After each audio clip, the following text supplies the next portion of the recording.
Hello there. G'day. Welcome back to some more the Tasmanian Tiger Hardcore.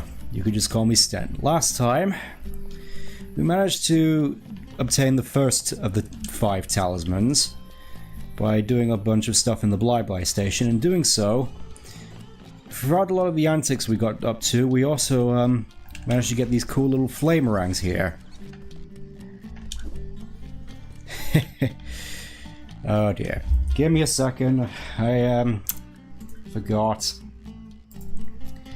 I knew there was something that I forgot. I was admittedly I may have gone up to this in a bit of a hurry, but it should be good to go now. Yeah, we got these flamerangs. Silly me. And before we move on, there's one thing which I want to just quickly showcase. You know, just in case. You may notice, of course, the portal machine here is gone, but aside from that, if we go in here, there's a new portal leading to Bull's Pen. A nice little thing about the HD re-releases of these the trilogies is that you can actually refight the bosses, because that was something that you couldn't do in the original. Which is a shame, really, because the boss fights, even if fairly simple, are still quite fun. That being said, I think it's time we move on to the next area, Pippi Beach. Weird name for an area, I know, but I suppose it's fitting we're going with the flamerangs, since admittedly where I am, it is definitely quite hot. I wouldn't say Australia hot, but still quite hot considering where I live. You know, on the moon. And just in case you tried to go down here previously, there's just inexplicably just a big wall of ice in the way, but thankfully we have the means to break it. Simple as. And oh, who this? With his edgy looking rangs. He's smarter than I thought. Eh? It's like he was never there to begin with. Once again, we go over here, we find another of these. This will be relevant a little later, considering odds are we'll be unlocking the thing which is used to see it once we're a bit of a ways into this. Whatever you say, Julius. Okay, I think first things first. Let's see, Snow Worries, Outback Safari. You know what, considering the heat, let's move on to Snow Worries. But not before fancy FMV cutscene. You have done well, my friend. The information you supplied is invaluable. Oh, it's this guy again. Apparently very fast, and definitely not some sort of related to Ty in any way, shape or form. Of course he will never succeed. I want this meddling mammal stopped at any cost. Yes, sir. Right away, sir. Yes, sir. Right away, sir. Those talismans are as good as mine. Begin phase 2!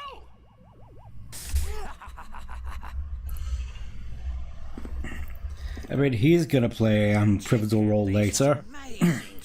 Oh yeah, just looking at this, I feel cooler already. Frolicking kangaroos, high-speed wombats, and giant yabbies, all eager to meet you. I hope you packed a clean pair of thermals. I will admit, even as a kid, I thought this was admittedly one of the weaker levels in the game, so I figured it was only fair that we got this one out of the way first. Mostly because a lot of the collectibles are just, and all these little different nooks and crannies which are a little tricky. A lot trickier than previously. No, this is bad. Just take one step and immediately we're thrust into this mission. The children were playing in the snow when that little scamp Bernie accidentally caused an avalanche. I can hear them call out, but I can't see them. No worries, Sheila. I'll find them for you. Alright, our big story mission for this is rescuing the children, as well as just generally grabbing whatever collectibles we can find. You can notice that the opals are different now. There's a little bit of a theming going on here, which you will also see along with the thunder eggs. This is something which will be something that I bring up later with regards to unused content. But suffice to say, it is a nice little touch, which unfortunately I think this is the only game this little detail is really showcased, considering opals take on a different role in the later games. Let's see, yep.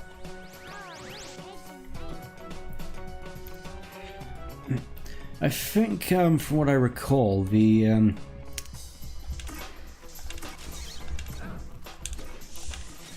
little telltale sort of thing that plays when you're nearby one of these koalas. It's different here compared to the original, which is a lot more subtle, and here it's just a guy going over here. Which especially with some of the female koalas, it's quite humorous. Almost as humorous as me, actually.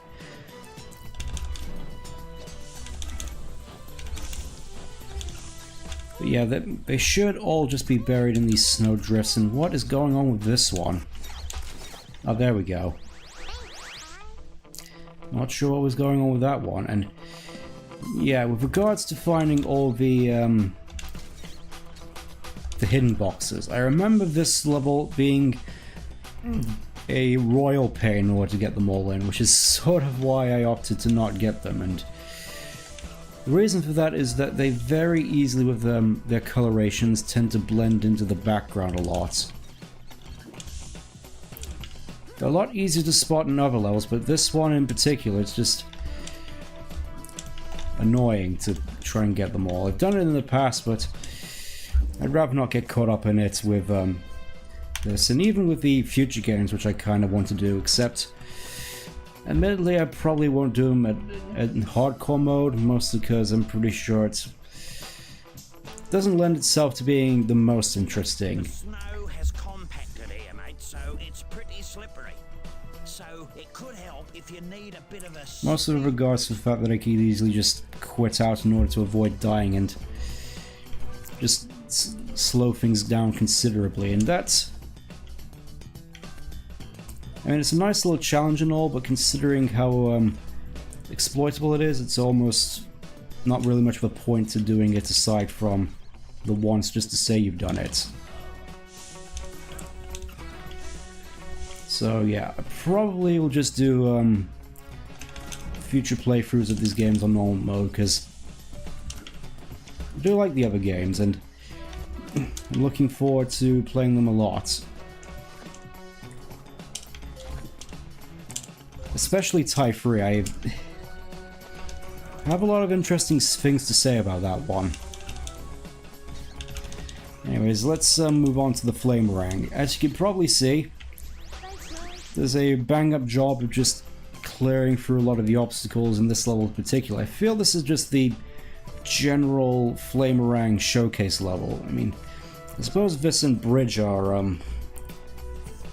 two sides of the same coin in that aspect, but I feel this one in particular really goes out of its way to showcase it, especially its damage boost, as when going up against blue tongues, in fact I'll show you once we run across another one. As you notice with this, with the Flamerang, the blue tongues are just a one-shot and fairly easy to just dispatch, but let's just say it's a little different compared to when using this with another rang. Oh yeah, and these ice crystals. Another nice showcase of the Flamerang's ice clearing capabilities, and I'm pretty sure, like the weird caltrop things in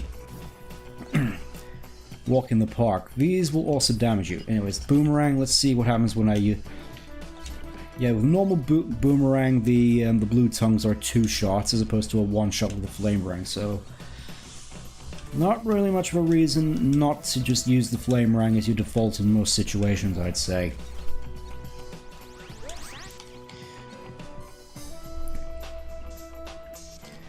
I mean, I kind of get it, but at the same time, I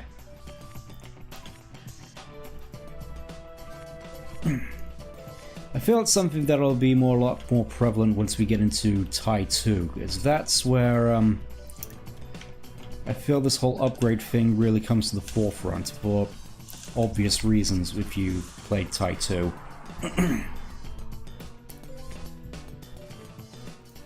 You can see what I mean when this level just has a whole bunch of different nooks and crannies to it. It's here where the levels start to become a lot more open-ended, I'd say. And it's still ultimately linear, but there's just a lot more stuff to it.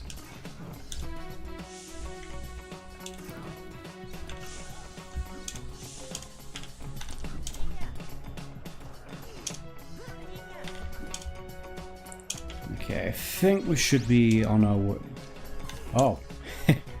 Turns out we only had 1 left, and I can't remember where the last one is. To be honest, I don't really remember where any of them are. I'm just wandering around expecting to just find stuff. I guess that could be just a perk to the level design. Just it incentivizes you to actually just go around and find things. It lays out its stuff quite well, I'd say. Like right here, these conspicuous looking ice blocks. Let's see what's behind these. And it's one of these. Nice. Another one of these invisible crates.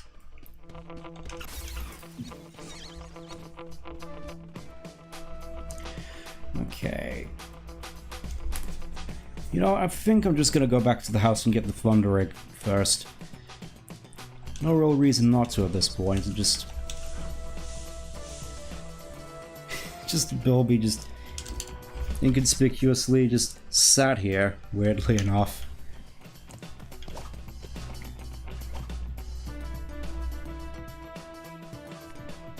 I gotta say, trying to do 100% on Tai 2 is definitely going to be interesting.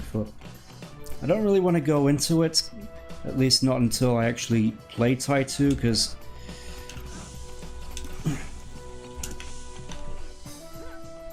I definitely have a lot of things to say about that one as well, especially with comparing the port to the original. Seems to be doing quite well so far, all things considered. So I'm just gonna go back to the house. There's another crate up there. It's nice at least that they made it easy to collect them all. I'll just say that at the very least. And not to worry, since I already got them all in different save files, I'll go through them as we get to the end. I can promise you that. I will admit, even the music for this this level is admittedly not one of my favorites. I mean, it's definitely fine for the level setting, but I feel, especially compared to some of the others, it's not really something that you just listen to on your average day-to-day. If you get what I mean. There's a whole bunch of tracks in here which I feel I could do that with. 6, 7, Bridge especially. 8. All accounted for. I don't know how you did it. Thanks. No worries, Sheila. By the way, little Booney found this in the snow. You can have it if you want it. And yep, now we get nice little blue Thunder Eggs. For reasons that will become a bit more prevalent as we get out of here. Oh, we already get the time trial, okay. Relax, Ty. It's a track like any other, apart from the slippery ice and the snow and the downhill bit. It's a sprint to the finish, passing through all the checkpoints as you go. But make sure you hit them all, Ty, otherwise you'll get nothing. Alright, seems simple enough. Kind of crazy that you can easily just get the time trial right here, but I suppose it only covers about the first half of the level. And admittedly it is a little trickier considering you have ice to contend with. I do like the snow race music though, at the very least. It definitely fits the mood while still having that nice wintry feel. It's nice for what it is. I still definitely prefer the rainforest race though, the water slide races. And potentially the barrier reef ones. Those were also pretty good. And the race ones which were going to come up with Outback Safari. Those ones were also pretty good, I'd say. Let's just pretend we didn't see that on the ground and all the pop-in. Let's just pretend we didn't see that.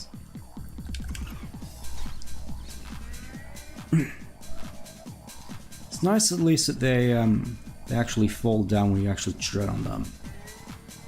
Nice little 2002 detail.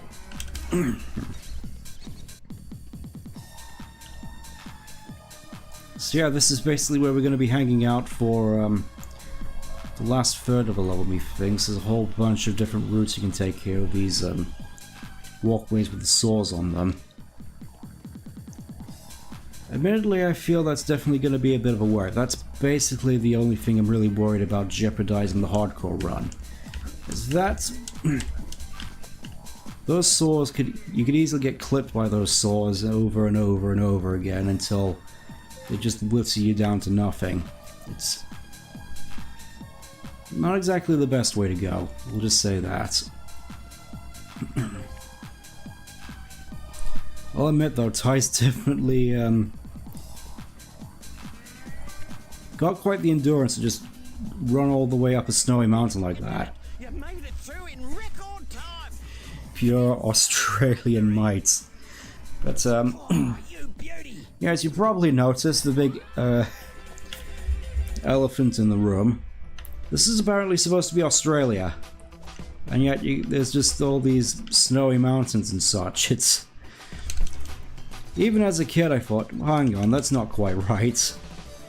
I mean, the rest of the areas are fair enough, you know, rainforest, Billabong, barrier reef, outback. That all makes sense, but snowy mountains, I don't get it either.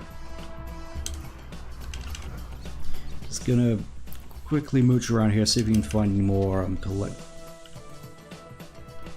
Okay, apparently I didn't take any damage from that at the very least. Let's see. Yep, we can just carry on from here.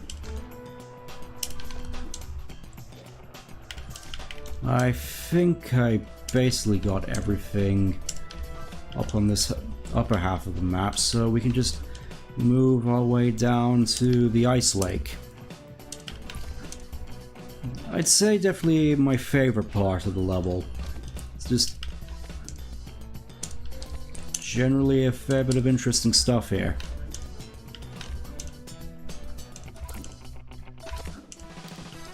And it's still a little fun to just slip and slide all over the place. Tread carefully or you'll break it. We get this little challenge to try and get a golden cog whilst not falling through the ice. Let's see if we can actually do it real quick. But not before grabbing up all the opals over here. And I feel this is one of the areas which, if you can look at the mountain range over there, how the lighting just sort of ebbs and flows along with me. Hold on, let me just okay, it's not just a flame rank thing. That's just a thing that happens with this port, and it's one of those things really where you can sort of tell that they were just added all these newfangled high definition upgrades without much of a regard to how it affects the overall art style. I mean, I suppose it technically looks good, but at what cost?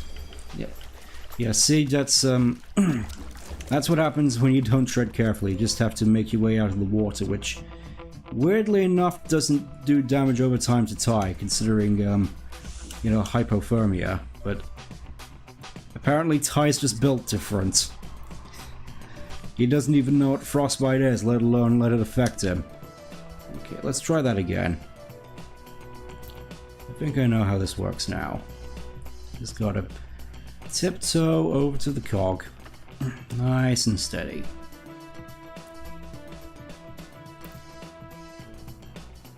I'm pretty sure you could easily just slide over there here by going up the slope nearby, but I don't want to risk that. Let me just grab that and jump. we were just stuck in midair for a second, but that's okay. Looks to be another invisible crate over there. Oh, there were some opals over here that I missed. Let's go grab those real quick. And another bilby too, wow.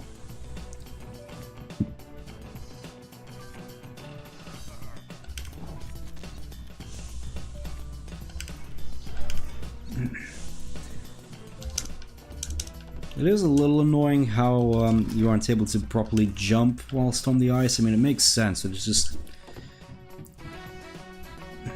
doesn't lend itself to the most fun situations, especially when you're trying to do certain types of platforming. I think we already got everything over here. Let me just check. Come on. Yep, we did. We can just move on.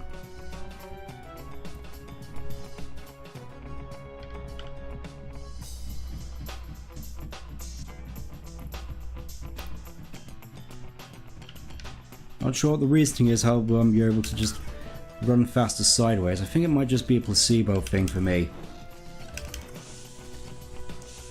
I think there might be some more stuff over there, like an invisible crate.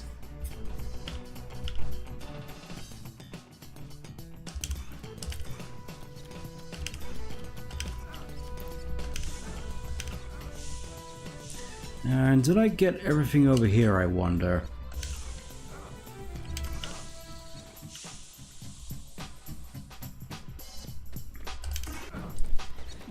I will admit, a little early on in the day, I did end up getting a little bit, let's just say the cakes that I attempted to bake yesterday, which didn't turn out very well. Well, the one which did, I took to this, you know, get-together celebrating this, centenary event, you know, 100 years celebration, and you know, of the local church. I'll just say it, of the local church. You know, had a fairly nice time there, and I will admit I did. There was a little bit of a barbecue afterwards, of which the cake I baked was for, and I will admit the hot dogs and burgers there were the sort that really took me back to when I was a kid with, I'll just say British barbecues, you know, with the very flat sort of burgers, which are way too, on these buns, which look way too small for them, and they, obviously aren't the best burgers, but they're the sort that I'm definitely familiar with as a kid, and it sort of just took me back to those times, and admittedly, throughout the day, I may have gone to the point at the end where I was just like, okay, there's I basically had my fill, and then I had hot dogs for dinner. That's I suppose that's just how it is. Oh. Now this mill belongs to that galah, Boss Cass. He's been using it to supply material for some secret project of his. Ah. Anyway, I reckon there's something up top. See if you can find a way up there. No worries. And I suppose it's a nice little detail, the fact that we're actually entering sort of areas which are actually part of Boss Cat, the bad guy's main operation. Like, I think this is supposed to be gathering materials for... Well, let's just say I have an inkling, having played this game multiple times, as to what his quote-unquote secret project might be. And let's just say it's definitely going to be quite the undertaking on hardcore, because it's very easy to take damage, I'd say. Especially for someone like me who, let's just say, isn't the most experienced, and yeah. Up there is basically the reason why I'm worried about surviving this level.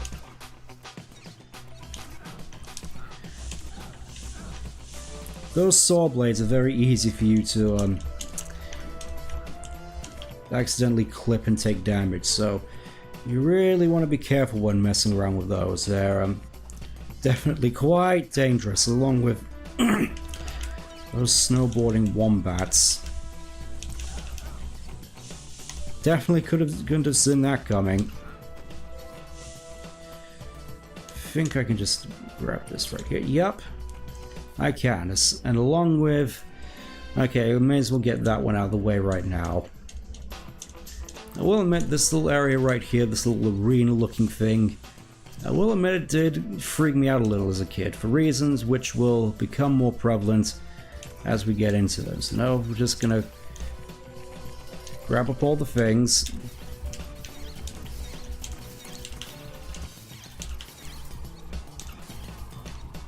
You'll know that the gate. You'll see the gate is now closed. All of a sudden, a whole bunch of spiders suddenly spawn, and that's what freaked me out. This is the first encounter with the big main enemy of Australia, the spiders.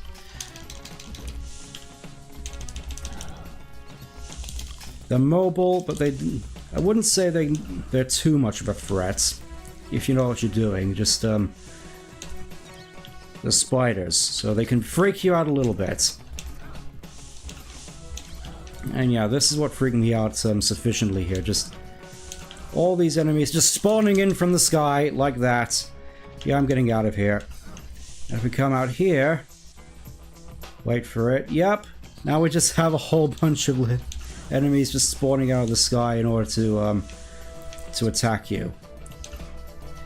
That definitely freaked me out when I first ran into that as a kid, and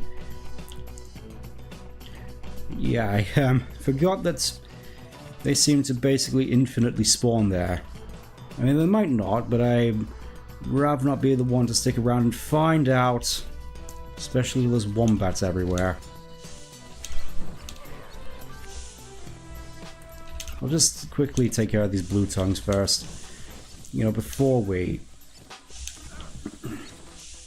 proceed. And needless to say, there's a whole bunch of stuff on this mountain we still haven't covered yet, and I just remember we didn't go into the actual ice water. We didn't go into hypothermia zone, so I'm gonna just go down the mountain real quick and do that.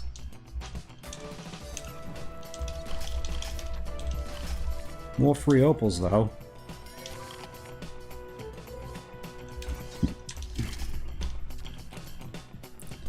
I'll definitely say yes to that. Anyways, yeah, there's a whole underwater section which I forgot, which it's kind of weird for me. It's one of the more memorable parts of the level, in my opinion. Also, it's not really advisable to go on the dark areas of the mountain, as they're a lot slippery and they're very easy for you to just slip all the way back down, like so.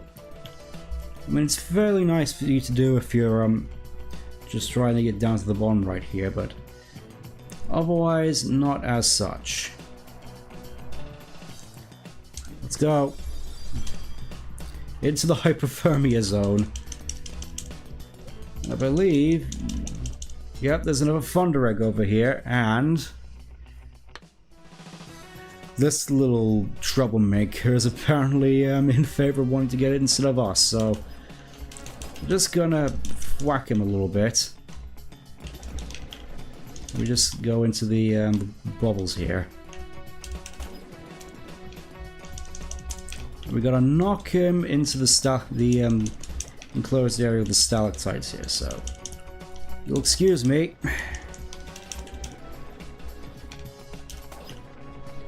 Yep, just keep going, keep going, keep going. You're good. You're good. No, you're not good. You need to step in these bubbles real quick just to heal up. Yep, just keep going. You're good. You're alright. You're alright. You're alright. Just a little bit further. And then we can start bringing these down.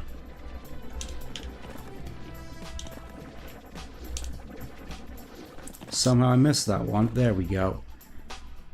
Knock them all down and free Thunder Egg. Nice. There's also, I believe, some opals down here along with some other collectibles, so I'll just gather those up real quick first and then we'll be out of our way. I was trying to avoid these frills, which I'm not sure if they actually do prove to be a bit of a threat here, but I'd rather not test their metal, for lack of a better word. Let's see. Oh. Another cog over here. And of course they're spearfishing. Because of course they are. Oh, and there's just another cog over here as well. Nice to know. We just I don't think you actually can damage it. Oh wow, we've almost got all the cogs in this level already. How does that work?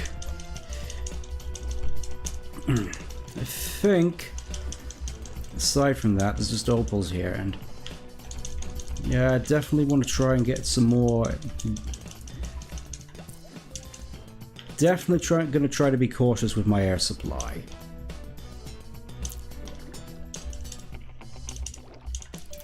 Because I'd rather not die stupidly.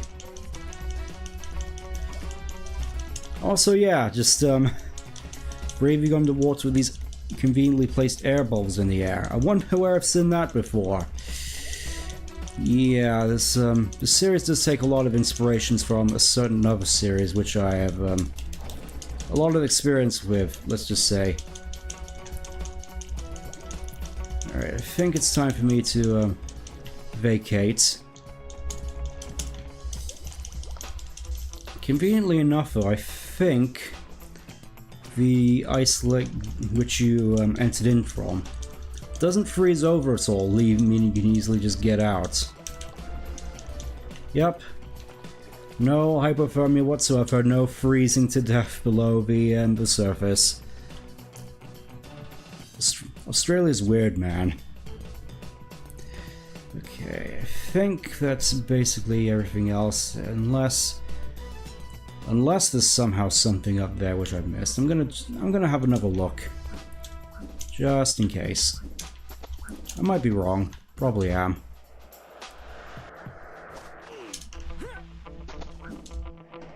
Yeah, I don't think there's much of a way to actually get up there, so I'm just going to take you both out, another crate over there, and we'll just proceed up the mountain again.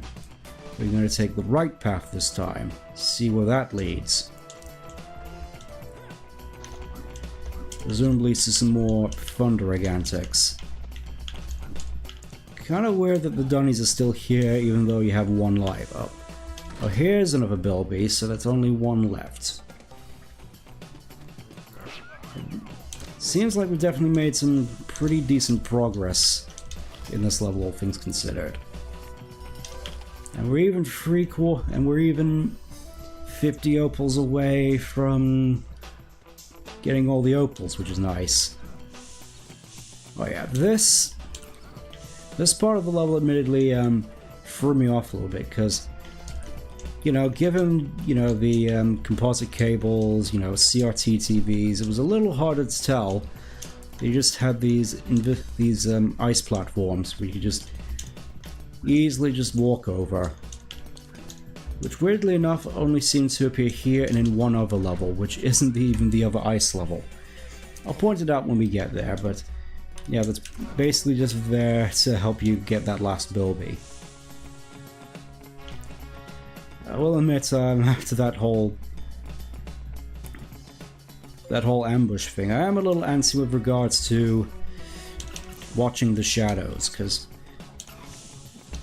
that could easily just mean spiders getting the jump on me like they're about to there. Now, if you excuse me, I just need to remember which order you do these in, because there is an order to this, and it's music related, so if you'll excuse me.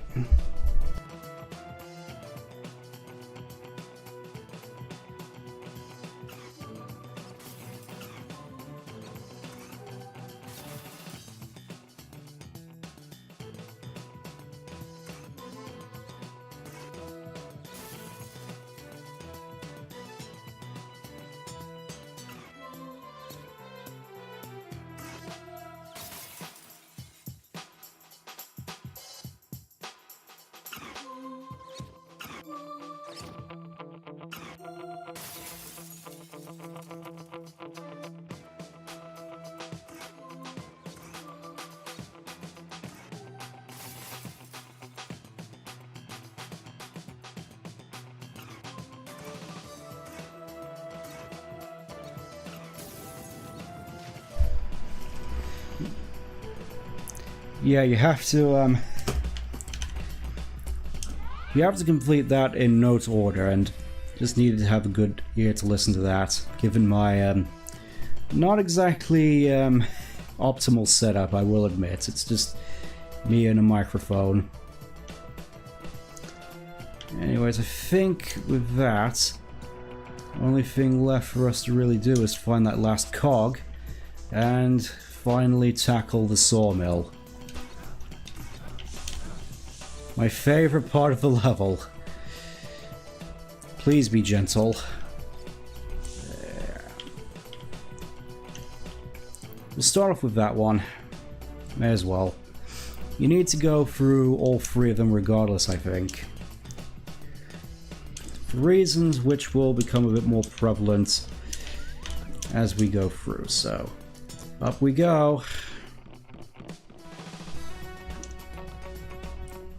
Also, yeah, the saw blades are just going through the flooring as well. This walkway admittedly doesn't seem to be too bad. I think this is just the easy one, you know, just to get you used to the concept of these. The other two, however, not so kind, as we will likely see. If we jump in here, there's a switch. And if we go up here, you can see there's now just a platform here, which wasn't there before. There's a reason for that, and it relates to the switches, so best get hunting for them, I suppose. I think the other two routes are just all the way down. Well, there's one at least, so we may as well just tackle that one. I think that... I'm not sure if that's the hardest one, but it's the one we're going on to next, so we'll just have to watch our boots.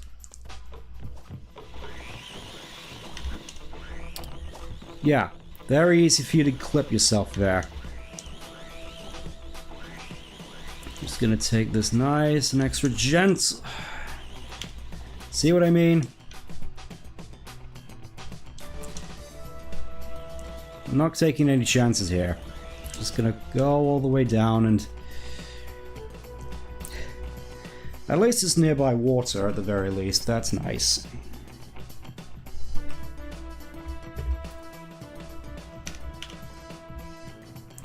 Just gonna...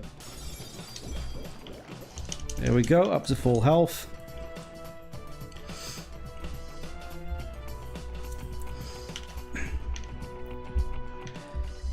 I feel that's sort of the main problem with hardcore mode, to be honest. It's just very easy for you to find exploits in order to just sort of mitigate the danger, regardless of how many wombats it just suddenly throws at you at once. I think that was like 7 or 8. Okay, let's try again.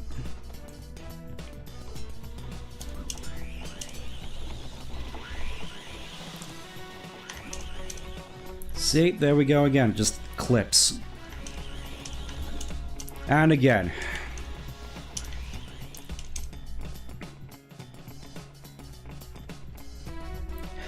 Like I said, don't want to take any chances with these. Just so easy to take damage from those. It's just really is the hardest part of the level. Really the hardest part of this whole part of the game, in fact, this whole second map place.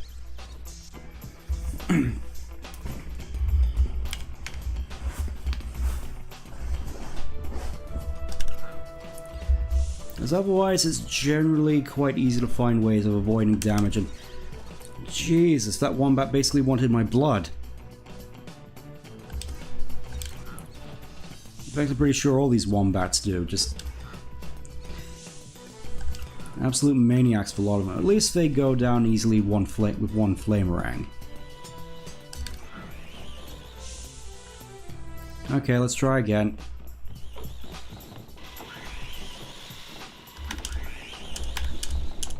There we go, just got to not jump into them, just jump over them. Silly me.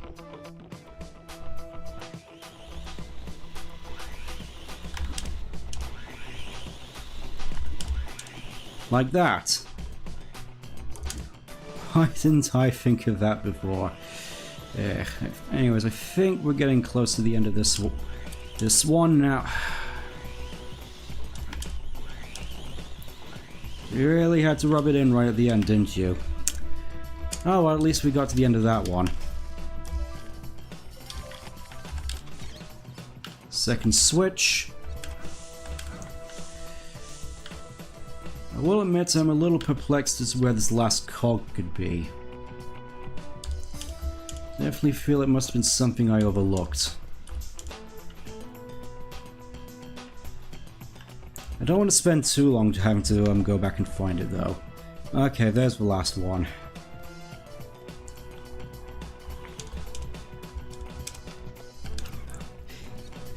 It was right next to the easy one. As if to give you that false sense of security. I mean, at least I'm assuming this is the hard one. Well, the hardest one. It's a shame I ate all those pies when I didn't even need to do it. Okay. Not taking any chances once again. That wombat just disappeared. Let's pretend we didn't see that. I will admit now, though, I am a little curious as to the nature of the various other platformers which came out around this time, which people were really into, like the especially the Ratchet games. I want to at least try giving the Ratchet games a little bit of a try.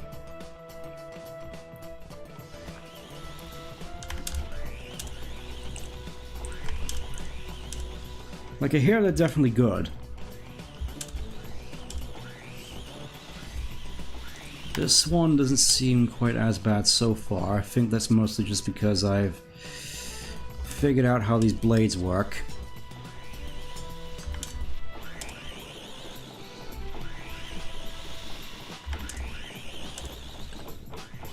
It's just me being silly and running into the side of them. Because that's the side that definitely hurts you.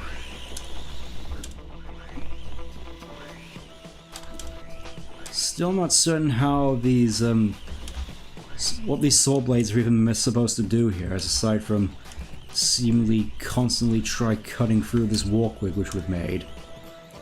Okay, yeah, this is definitely the hard one. It's leading all the way up to the end, look. And let me just check. Still a whole bunch of opals I'm missing, so probably gonna have to go back and look for those, unfortunately.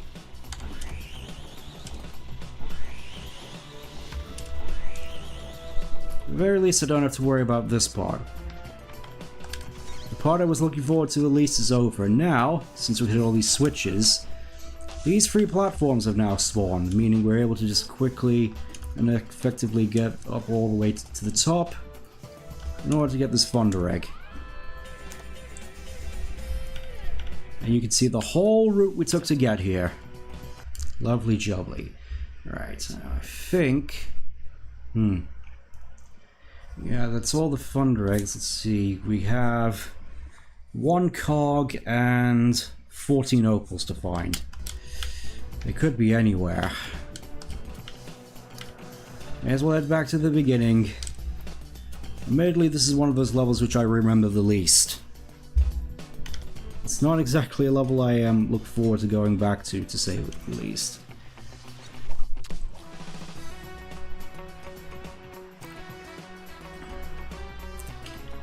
For some reason, those saw blades always just seem to trick me up, literally.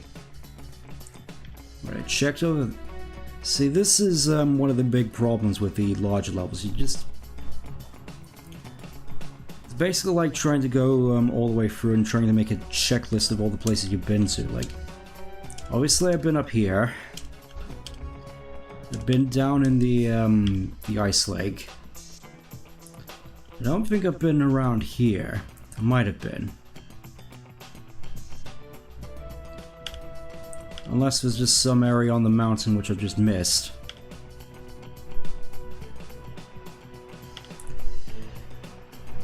I definitely got the one over there, that's for sure. Definitely got all the stuff in the arena. Much to my chagrin. Pretty positive I got all the stuff in the ice lake. May as well have a look around here just to be sure, yeah. Not entirely certain why there's a gate there. Considering, as far as I know, there's no switch for it. Looks like there should be a switch for it. But there just seemingly isn't.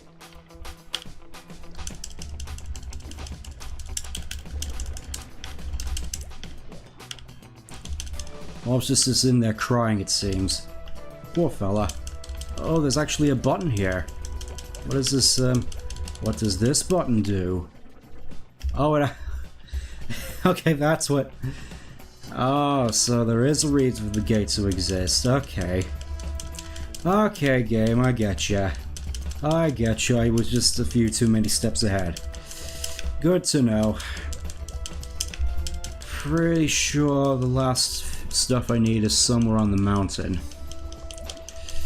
Guess I'm just gonna be going through there for a little bit.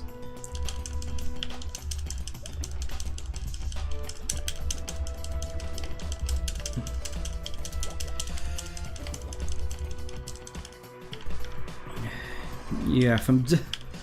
Let's just say if I'm struggling to find stuff here, I definitely dread going into some of the last levels, which are a lot bigger than this, and a lot more open, a lot easier to get to miss stuff in.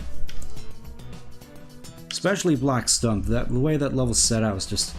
Oof. I'm pretty sure I checked up here already. Yeah.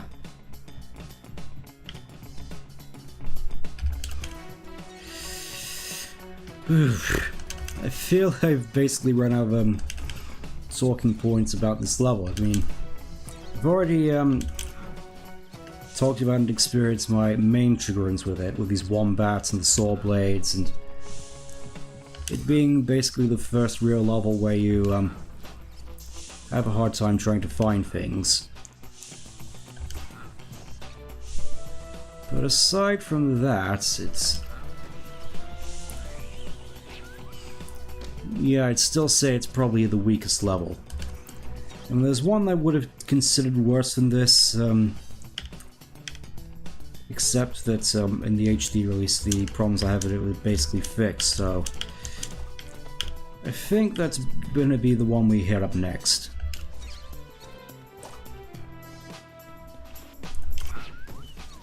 You know, get back to some proper Australia.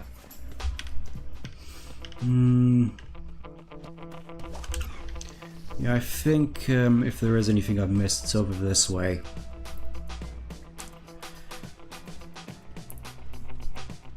I do feel like a bit of a dum-dum, like I'm really, really missing something here.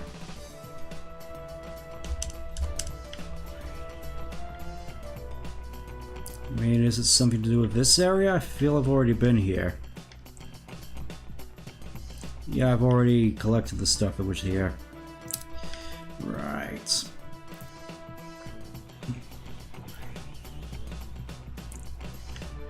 Definitely feeling it might be something to do with,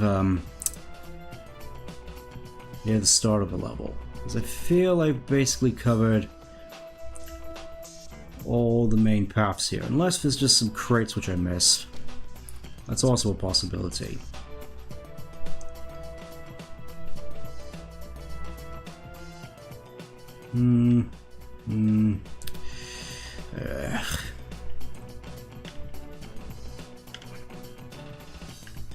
Yeah, I think there's not really much here for me to look at either, so... Just gonna have to go back to the beginning, I suppose. Yay.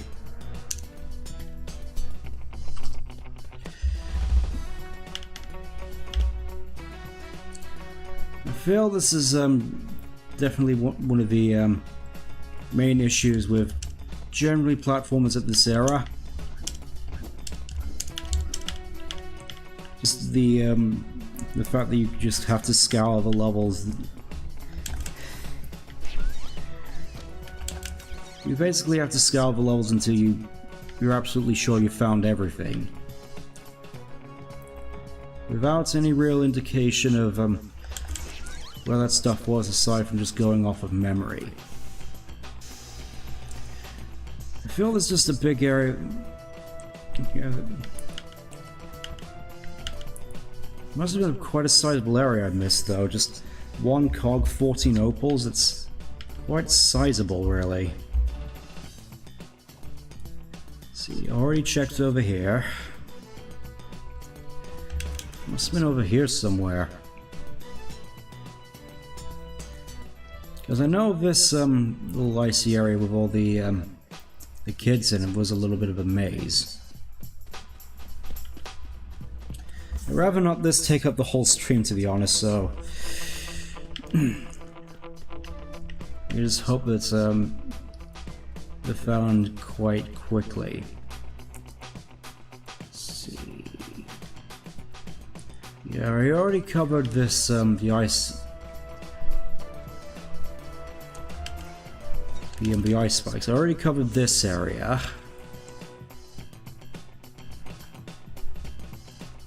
Already covered the ice blocks.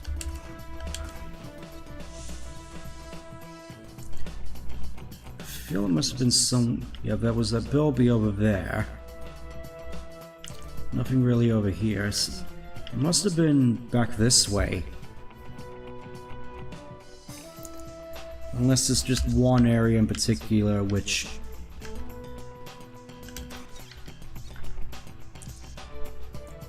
are just sort of memory hold. Let's see. Yeah, I don't think it came down this way, but it just leads back to the mountains again, so...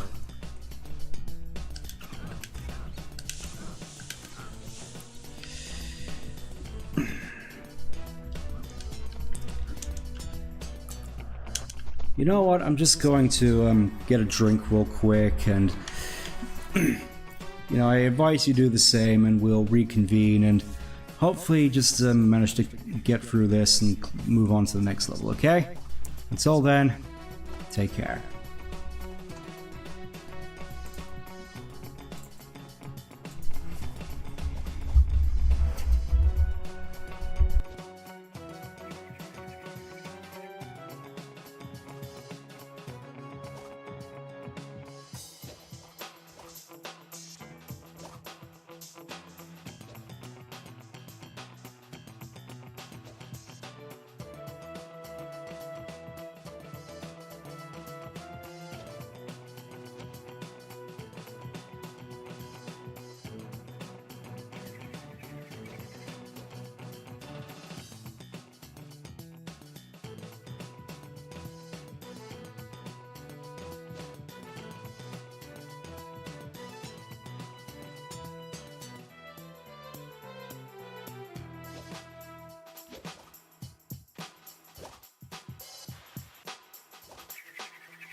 Okay, I think I might have figured out where I went wrong.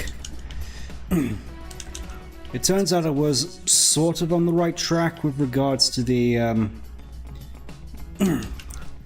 it being related to, Ice Spikes area, but just took a little bit of a wrong turn there, it seems, so we're just gonna go over there and see what I missed. Hopefully there'll be some opals around there as well. At least I certainly hope so. Let's see here.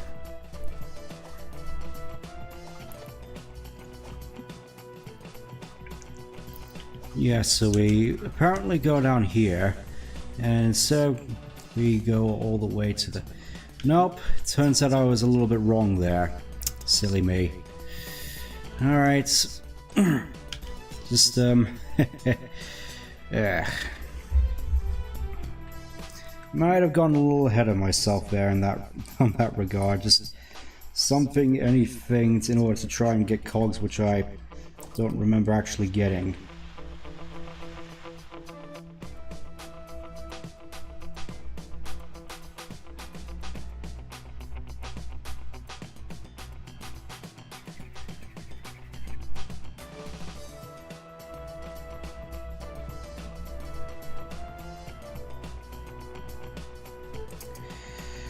Okay, I'm just an idiot. Turns out there was a cave which I somehow missed up at the top of the mountain.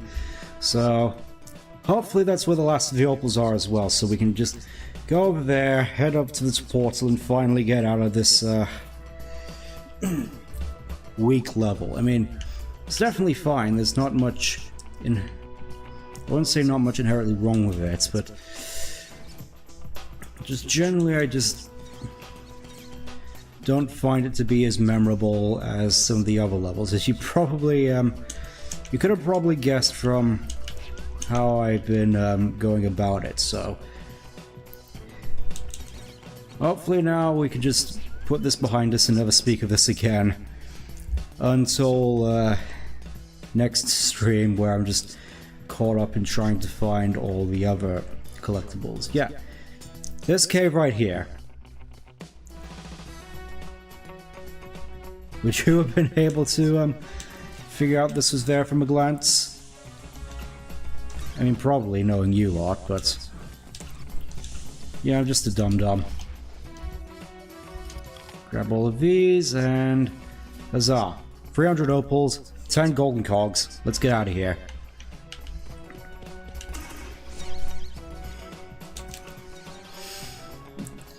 To think how much time I could have saved. Ah, well. May as well just...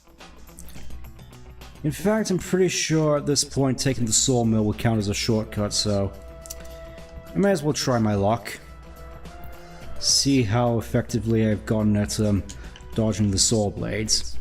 I got pretty good at it last time I did, so let's try it out.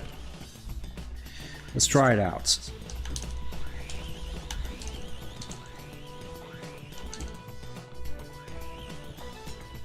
In your own time. Yeah, with just the particle effects, it just looks like they're just sawing through the little walkway they've made. I don't get why these saw blades are even here. I mean, I get it for video game's sake, just logically, why are these here? What purpose do they serve? I guess for just, this is just for pushing, like, logs up, but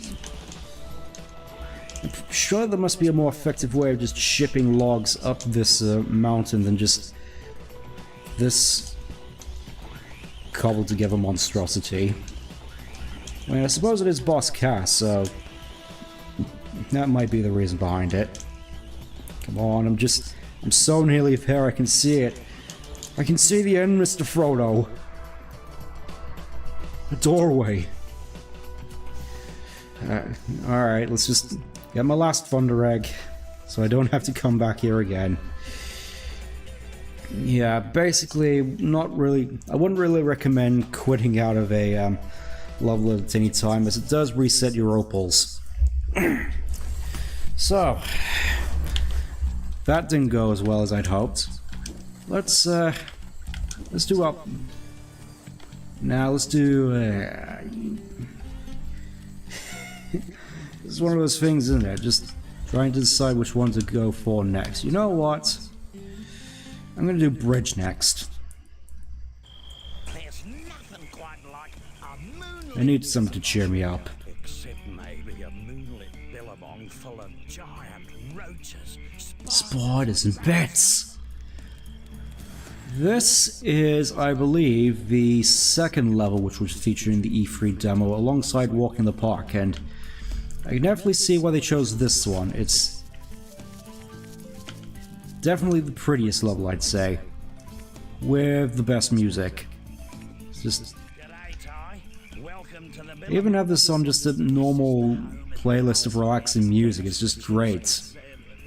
So atmospheric and relaxing and tree frog. cozy. He has got the biggest thundering collection this side of the Black Stump. I've tried to... I don't think we ever know actually what the Black Stump is. precious with him. I'm sure if you did some odd jobs for him, he'd be happy to throw some your way, if you know what I mean. Leave it to me, Maury. I mean, there's a level based on it, and I believe this is the only other indication of the Black Stump going on a name basis. So, and I don't think we actually ever see the Black Stump in any of the future games, so... A little curious as to what the Black Stump actually is, because they make it sound like a, you know, a big thing, but... I mean, it's a stump. How big can a stump really be? Yeah, I remember this little hidey hole. Let's just say I have a more of a keen memory of this place than Snow Warrior, so we shouldn't have as many troubles navigating it by comparison. I might miss some things still, but that's just me. Also, yeah, nice little detail with regards to these cricket enemies which start spawning from here on. Their cricket bats get burned by the flame rangs. Otherwise, they just block your regular boomerang shots and you have to bite them. So you can either bite them twice or just hit them twice with the flame ring. And here's another... Yeah, this level, this part of the game is basically where all the spiders get introduced, you know, the real sort of head honcho enemies of Australia. Sadly, none of them do damage over time. Well, I would say sadly, but I suppose for hardcore mode that would be a good thing. Weirdly enough, spiders are some of the least dangerous enemies you'll go up against. Like, frills can easily just gang up on you and bum rush you, same as blue tongues. These cricket enemies can just easily take pot shots at you, but aside from that, the spiders generally, even though they're only susceptible to bites, I feel they're a lot easier to just single out and take down. It might just be my experience though, just panic mode. Let's just see, I remember there's something being hidden around this little stump here. Alright, it was probably this. Also, yeah, just... spiders can hide in the long grass here, so watch out for that.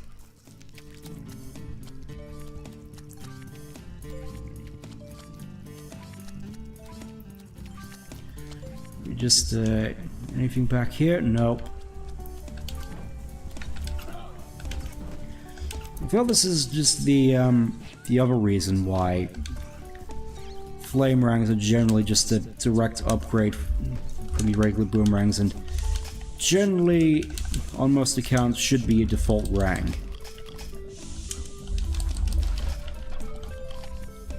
Just the general combat utility they provide is just so useful, to the point where they even transcended this game and ended up in Terraria of all places. I'm pretty sure that the flame rang there is just a coincidence item, but still one which I find amusing nonetheless.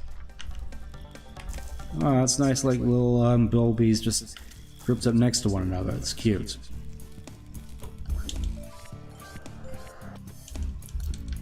I'm hoping there's no opals that I've missed so far. I'd be, let's just say I'd be a bit miffed that I was, because I remember that happening to me once before on this level, and let's just say I'm hoping it doesn't happen again.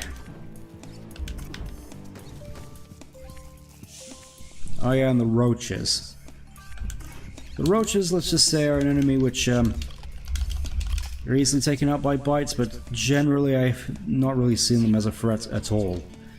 I think before we speak to Dennis, we're just going to clear out some of the stuff around here. I mean, I easily could with missions coming up, but there's something I want to do. And yeah, Billabong and Crocs around here. Just want to have a look at that moon real quick. Just that stylized moon. Stylized moons in general are just something that I really get a kick out. It just reminds me a lot of stuff like Rayman. Free specifically. I have a lot of fond memories of Rayman Free, and unfortunately I'm not entirely certain whether or not I'll be able to run it properly. I mean, it'd be nice to try and figure out ways to effectively do it, but let's just say I'm not holding my breath. Oh yeah, these bad enemies I remember being quite annoying, mostly because of the sounds they make and the fact that they can easily swoop in on you, but aside from that, they're fairly easy to take down once you actually hit them. And oh, hey, it's Rex. Hey, mate.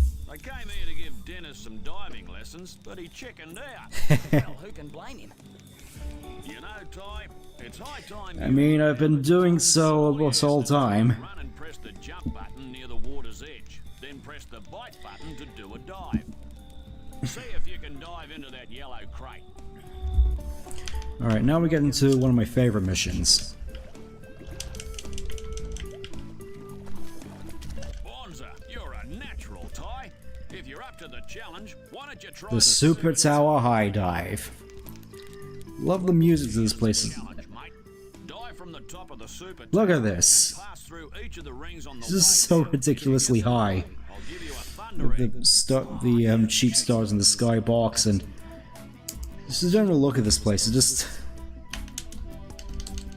so different compared to the original where we start off, and I'd still say it's pretty regardless. And oh yeah, you can just stay here real quick and not move, and you get it real easily. I feel there should have been more of these high dive challenges throughout the game. Tell you what, mate, you'd give the Pippi Beach nippers a run for their You know, just make it progressively harder. You earned this. Ripper! Aside from that, that's basically just the I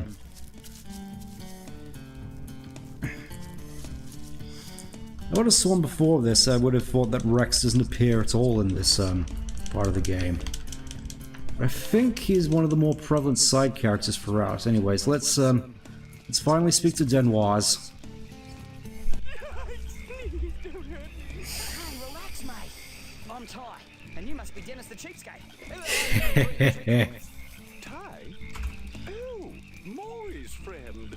I'm so glad to see you. The local bully Neddy has extinguished all the lights that show my way home. And now I don't know where to go. It's not that I'm scared of the dark or anything, but,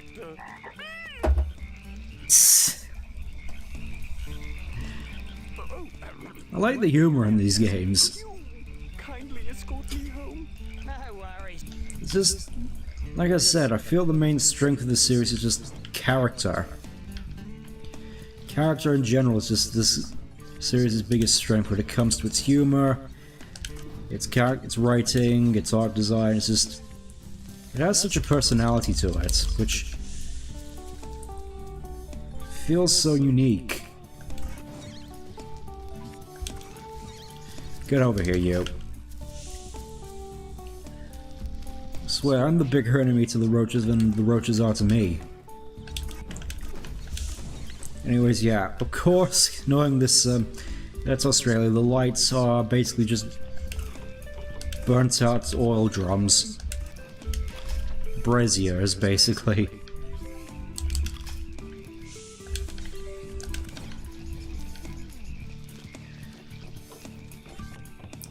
It's like, I think this is Australia, not London in the 70s, but apparently not. I say London in the 70s, it's probably just the whole country in the 70s, thinking about it. A very dark time for British industry, the 70s. I'll just say that. I'm not sure how much I can get away with on the site. Yep, Denoir's just following me just fine. Yeah,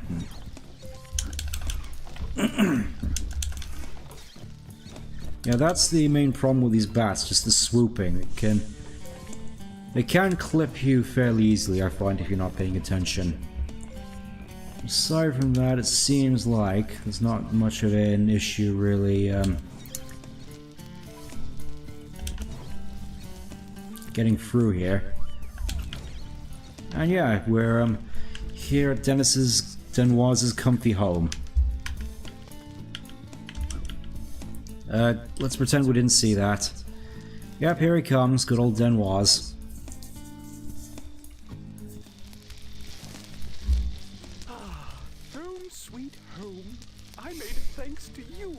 I'm not sure if you knew this, but I have a magnificent collection of thunder eggs. I insist that you have one. Very nice. And since we're here, we can accept another challenge from him. This isn't good. My hot water system has given up the ghost. The pilot flames must have gone out.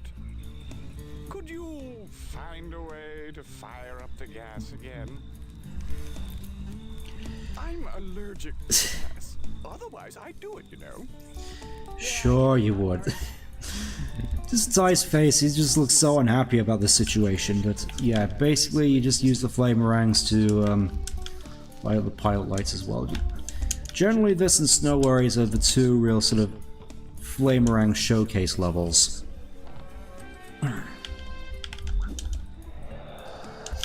Another invisible crate up there. I still do love this little bit here. It just looks so cozy. Yeah, we may as well do the time trial while we're here. Even the cockroaches here like a flutter at the track. It's so simple, even you can have a go. Just What's that supposed to mean, Maury? making sure I you thought we go were through the friends. checkpoint. Alright, let's just get this over with. With this jammin' Didgeridoo solo just as the backing track to this breakneck like hole just across the billabong.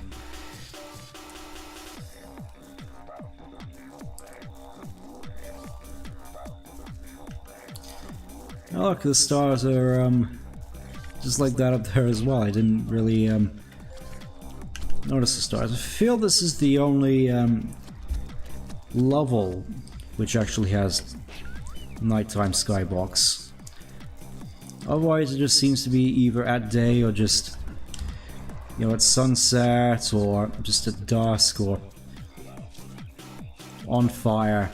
Just, I feel it's mostly daytime. I feel this is the only real sort of nighttime level, and I feel that's the main reason why it sticks out. It's just, especially compared to the rest of the game, it just really stands out as opposed to just being bigger versions of the same levels you played before.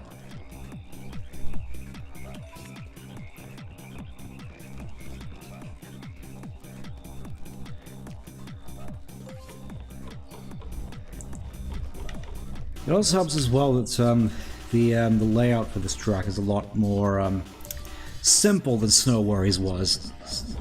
Far less branching paths, just general just stuff you can find in the water, and I mean the occasional optional side path for bonus content, but generally I feel this has a better layout than Snow Worries, which I feel is what makes it a bit more memorable. Made it through in record time.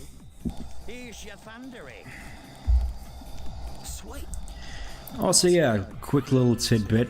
If you go for these and manage to beat your time, you get a free health refill as a bonus, which I'll admit is a fairly weak reward, but I mean, I suppose it's something. But really, there's not really any reason to really re-challenge them aside from doing them once for 100%. Unless you're just really dead set on being the best at time trialing these. But I'd say it's definitely not as replayable as that other game series that this game takes a lot of inspiration from. I'm sure you know the one. Yeah. First, I just want to hit this little thing right here. Nice. Alright, fine, we'll just use the Zoomerang, why don't we? Yeah, you just do that to hit the thing, and now we just have that platform going around, which will help with collecting stuff later. Along with a lot of stuff over here, because... You shouldn't be here, Ty. This is where Neddy lives. Neddy. Yes, Neddy. He's the biggest, toughest bully this side of the Black Stump. Well, he doesn't sound so tough.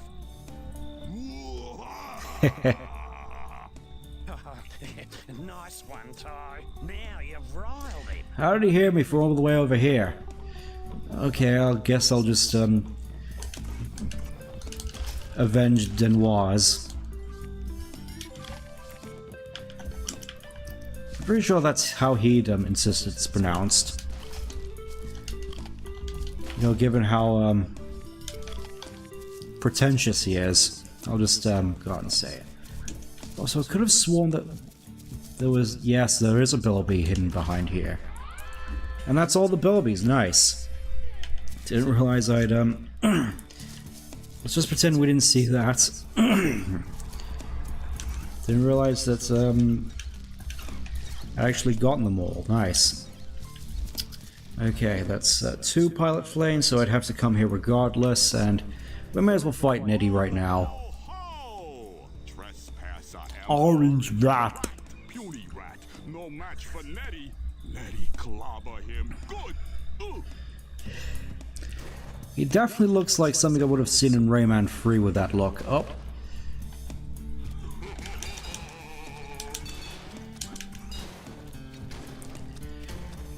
Alright, I feel I'm gonna have to be a bit more careful with regards to how I go up against him. Basically, it's this fight has a fairly similar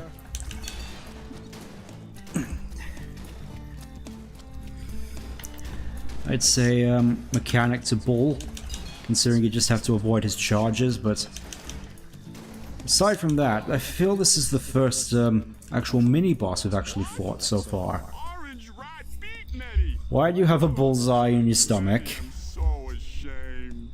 Here, Neddy gives shiny rock to new friend.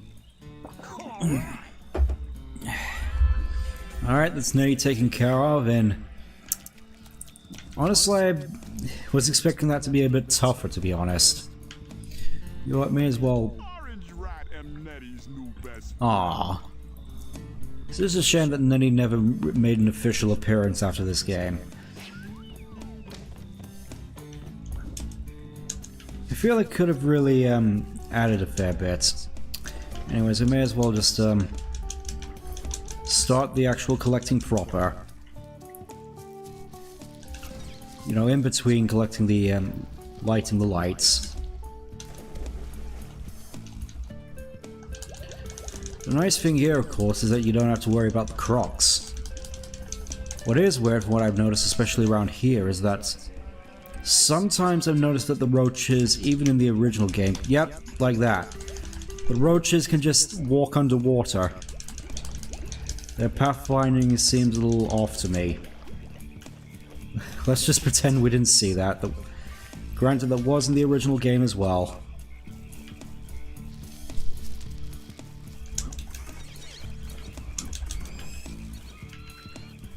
I will admit, all things considered, despite my chagrin with some of the visual problems, I still feel this is generally the definitive way to play these games now.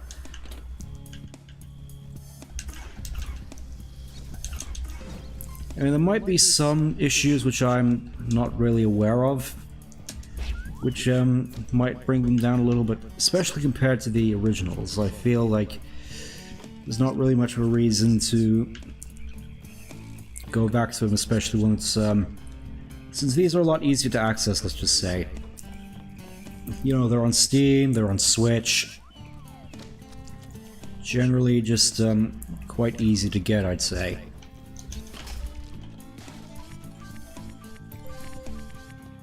It's nice though.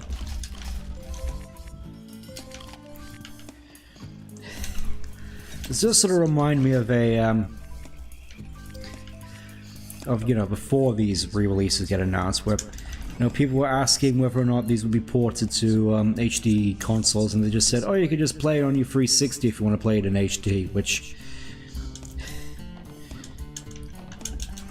I feel most people weren't exactly happy with that answer. I know I wasn't, considering I didn't have the Xbox version, I had the GameCube versions, and the best thing I could hope for was playing them on the Wii, which, yeah, my Wii basically just sort of disappeared after a while. Still have no idea where it went.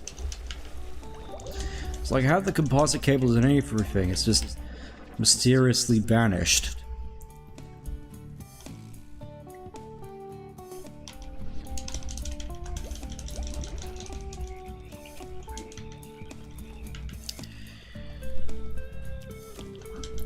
Thankfully, at the very least, this,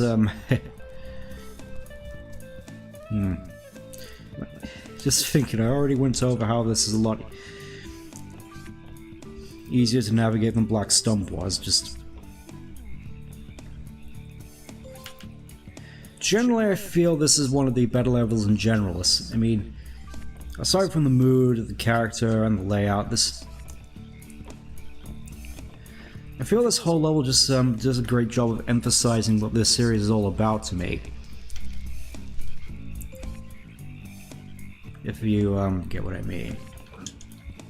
Let's see, how am I going to get to that cog? The big mystery.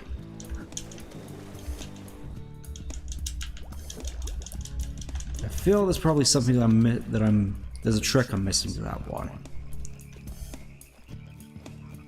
Might just have to try to glide down from the bridge. That's gonna be a task and a half. Also, yeah, the Opal machine, weirdly enough, is just out in the open like this. That's weird. Oh, okay, so that platform goes over to the cog. Oh, okay, I get it. I get your game. I see your logic. Alright, just, I was just waiting a fair bit for the platform to actually arrive. So I could do this little fun Astro Blasters little quest. There we go. There's just one more left, and just need to remember where it was. Shouldn't be too difficult. Okay, it's up there, which I need to get to anyway, so good. Good, we're doing good so far. And only 30 opals to get, and I'm sure most of them are over there. We're doing good so far. Generally, not much going wrong here compared to Snow Warriors, which I'm glad about. Obviously not planning on doing any... Obviously I never intended this to be any sort of speedrun or anything. Let's just say I mostly just play games for fun. That's my prerogative. So... Just thinking about it, we still have that cog up there, which should be fairly easy to get. But aside from that, there's still 2 cogs unaccounted for.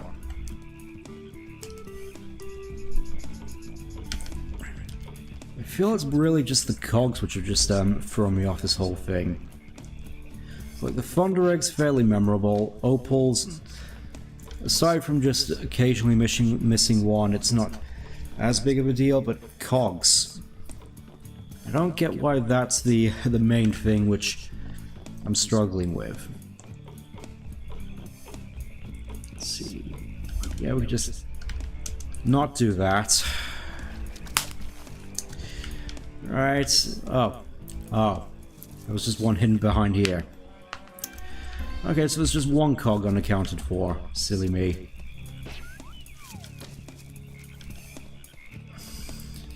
I mean, I'm hoping that it's something that won't be too difficult to find.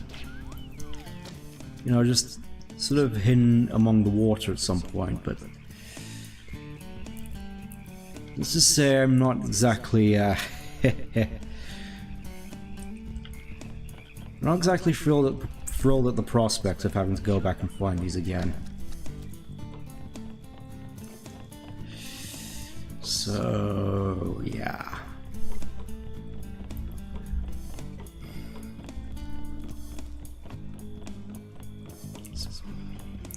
Crazy to think how these, at least I'm pretty sure the original had lighting back in 2002. I might be wrong. I know that the Flame Ranks definitely had dynamic lighting on tie in the original. So it might just be true that this game does have some sort of lighting engine. Especially compared to like Adventure 2 or just generally some other games around the time. It's crazy to think really that lighting engines were just this new crazy fangled thing. Alright, let's just get ready, let's get you out of the way, and let's... No, that was a bad jump. That was a bad jump.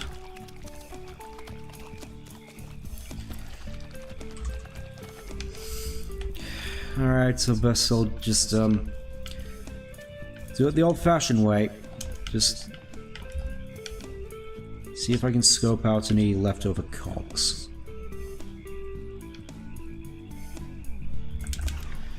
At the very least, now we can go back and actually get the rank we get for getting, I believe it was 45 cogs? Should be 45. Alright, so let's see what's up here. We have more opals. And these two troublemakers again. We just get rid of all these bad uns. Okay, 15 opals remaining, and wouldn't you know it, there's another turkey. Because of course there is. Okay, that's all the pilot lights done.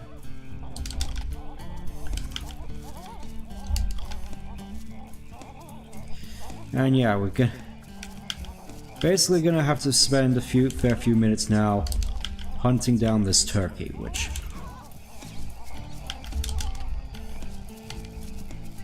Yep, goes over there, and now there's another turkey.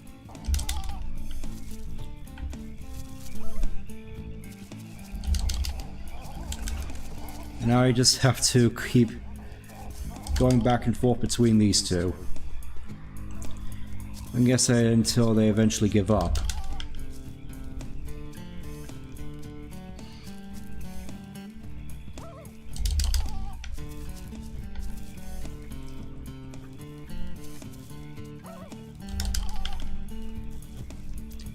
Thank you.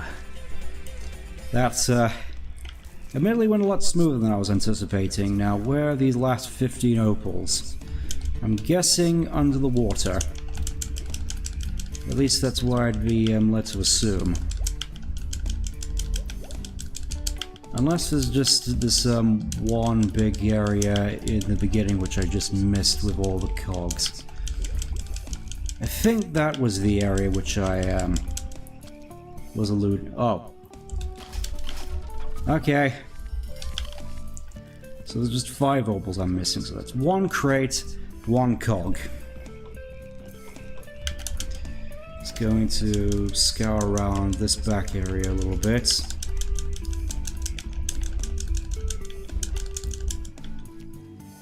I'm guessing it was near the start of the level. I remember there being something near the start of the level which I kicked myself over for. Oh, there's the last of the opal. Yeah, there's the last of the opals.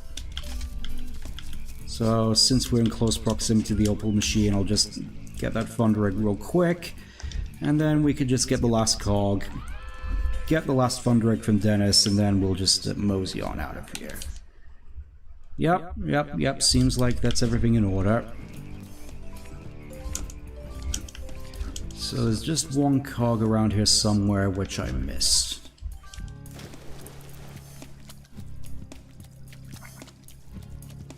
Pretty sure there was something back near the start.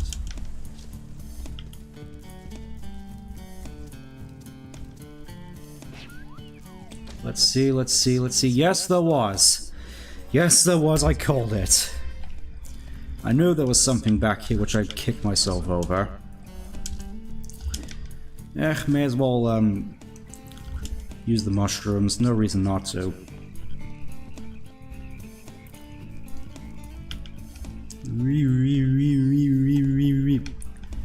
Alright then, Waz, I fixed your pilot lights.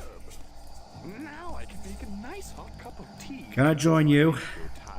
Actually, it's probably chamomile, isn't it? Never mind. It's from my magnificent collection of Thunder Eggs. Grasses! Yeah, I'll easily just take the Thunder Egg and go. Be nice and toasty again, thanks to you. Meanwhile, my house feels a little too toasty. Before we go, I just want to go over here real quick, because there's an answering machine in the mailbox. Have to take a bubble bath. If you could leave your name and number at the sound of the beep, I'll try to get back to you as soon as I can. Ciao. Oh, there actually is a beep. Nice. Hi, this is Dennis. I'm sorry, but Okay, there's only one. Okay, we're done here. So, may as well just mosey back on. Oh. You found a fed. Yep, I was hoping to avoid that, but apparently, yeah. Fair dinkum rainbow scales. They're a collectible that I'm sure you've noticed scattered all around the Rainbow Cliffs. I was hoping to just gather up all of them once we're ready to go and challenge the final boss, but I guess we'll just have to make do with just making a note where we got that one in particular. And it's not exactly difficult to miss. Oh, thank you, Ty. Just what I needed. Some more golden cogs. Some more golden cogs! An infraring. This has an infrared attachment. When you enter scope mode by holding the Ty's View button, you'll be able to see things that you couldn't see before. You little ripper. So yeah, the Infrarang. It makes an annoying noise whenever there's invisible crates around. You go up, yep. Has a very noticeable look to it unless you're playing on Snow Worries, where it easily blends in. But as you probably noticed throughout the game, the invisible crates in most areas are a lot easier to find, which sort of devalues the Infrarang a little.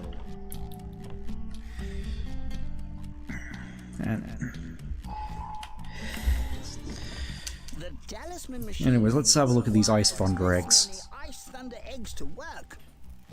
Why is this so? The Frostilarius eggs require a critical mass of antimatter goodness linked to challenge response quark indicators. These, in turn, re-amplify the Vector streaming oscillators for a perfunctory quantum prolapse resulting in... Quantum prolapsed? I don't want to see one of those. So keep looking, Ty. So yeah. Last area had Fire Thunder Eggs, here we have Ice Thunder Eggs. I think you can guess what sort of elemental rang we're gonna get next as a result, but... Now we're gonna move on to, I think, what is the most oddball level in the game. It's one that I definitely have fond memories of, except... Let's just say in the past I had a little bit of an issue with regards to 100% completing it. At the very least in this one there's no invisible crates to worry about. The reasons that'll become a bit more prevalent. The wide open outback. Glorious view. Lots of sand, red earth and rock, and some more sand, and another rock, and more. Yes, it's glorious. And lots of lens flares apparently. So yeah, big sign there, and yep, it's Bull, the boss of the first level. You're gonna sit on that? Are you feeling alright, mate? Ah, he's a big pussycat when you get to know him. Right, Ty? Yeah, right. Yep, and Shaz is gonna be playing a little bit of an extra role here, and yeah. There's a fair reason I said this is the most oddball level, because of course, we technically don't play as Ty. I mean, we do technically, but at the same time we don't, because we're playing as Bull. And we can just rampage all throughout this ranch and just crushing everything in sight. It's great. And yeah, you might notice the crates are a weird yellow color compared to the original. In the original port, the crates were just the same color they are on every level, which, considering the coloration, meant that trying to find all the crates was a lot tougher than it should have been. So I'm very, very glad that they changed that. Alright, let's have a look at what Shaz has to ask us at the moment. Ty, I'm glad to see you. Can you help me out of a fix? The emus from my health farm have gotten loose. Health farm? Probably heading for Greasy Gus's hamburger shop again. Struth. Last time they ate at Gus's, I was sick for a week, poor Ah, thing. probably just like me, probably in a few hours. Truck, it's just not fast enough. No worries. I'll reel him in with this. Me lasso ring. I'm pretty sure that's a reused click from just the start of the level, weirdly enough. Anyways, emu time. Just gotta reel him in. The fact that this seems to be mostly grouped together, and you have a very generous time limit, I'd say. But yeah, this is the main area where the last rank comes into play, just mostly for this level, it seems. There we go, that's free down already. I think they're mostly just in this area though, so may as well just keep an eye out and grab as many opals as we can on the way.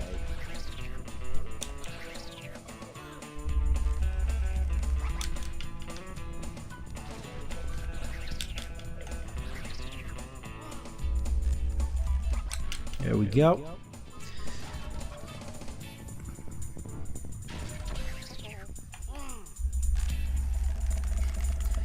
I feel the emus definitely make a bunch of humorous noises. Come on. Okay, I got you just apparently.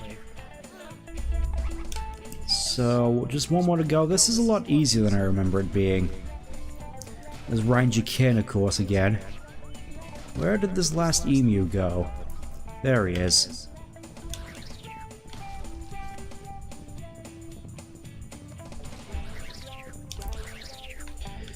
I generally feel outside of this Velocirang doesn't have that much of a Great, Possum. utility, I suppose. Clean up that mess like last time. Please accept this for all your trouble. Yep, it's that same Spyro 3 logic where, you know, these things that you need to save the world and your family, you're only gonna get them from your friends if you do stuff for them. Classic Spyro logic. Okay, Ty, you ready to tear up the road? Along with a nice little race against Shaz's old Jeep, which she said was nowhere near fast enough, so this shouldn't be too much of a problem. Especially with this frankly fantastic racing music. Really sets the tone for just tearing up the road. And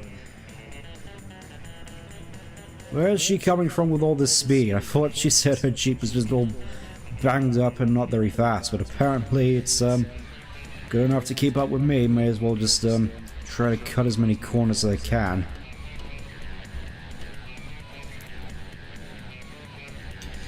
And yeah, I think they're just basically doing the whole circuit of the level.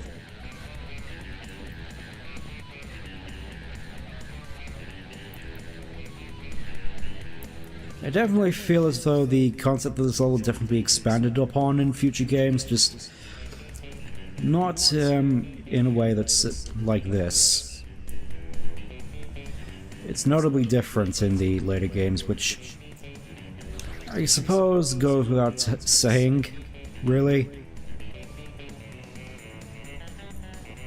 Oh, look at this. Really, just... Where did you come from? No, seriously, where did you come from? You just teleported in front of me. Right, that does it.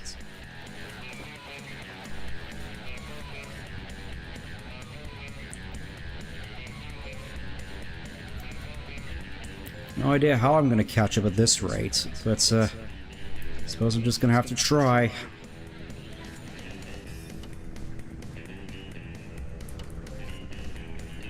Thankfully, it seems as though I don't get any sort of speed penalty for cutting the corners, so may as well just ram through as many of these street posts as possible. Later, Shaz. Alright, and here's what could probably kill the whole thing, these tornadoes. Yep. Those tornadoes can right properly mess you up in this level, because you get so much of the breath near them, they'll just keep sucking you in until eventually it's over. And this was a lot closer than I was anticipating, to be honest. Whoa, you beat me fair and square. I was expecting that to be a lot easier.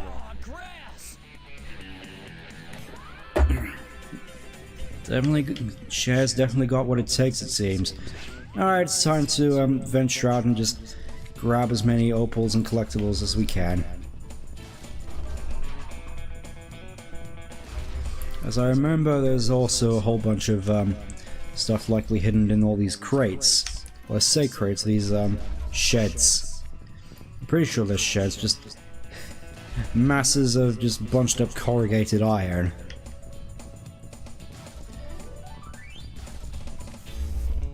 Really just adds a lot of character to this place. A speed limit of 100 apparently.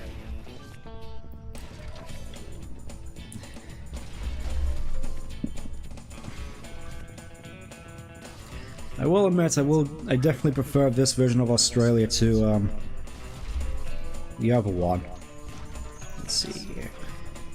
I know, yeah, there's no poisonous spiders out here to worry about as well. It's just a lot of dust, a lot of wallabies, and a lot of dust clouds. Or sorry, dust storms, and really gotta struggle to keep out of that one. Come on, just gotta... There we go. Just gotta manipulate myself around the sook. And we're good. And yeah, you could just easily just run into bilbies now to break their cages. It's nice. I definitely feel like there were at least plans in order to make another bull level. Seems like a bit of a waste to just do this for one level and that's it. That's what I'm saying, though. I might be wrong in the fact that I think there might have been a surfing level involved. Or maybe that was the second game. I know the second game had at least some sort of surfing level planned. Oh, look at that. We got skulls here as well. Lovely. You can definitely...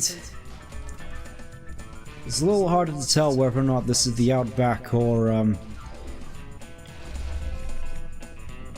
know, the Great American Desert.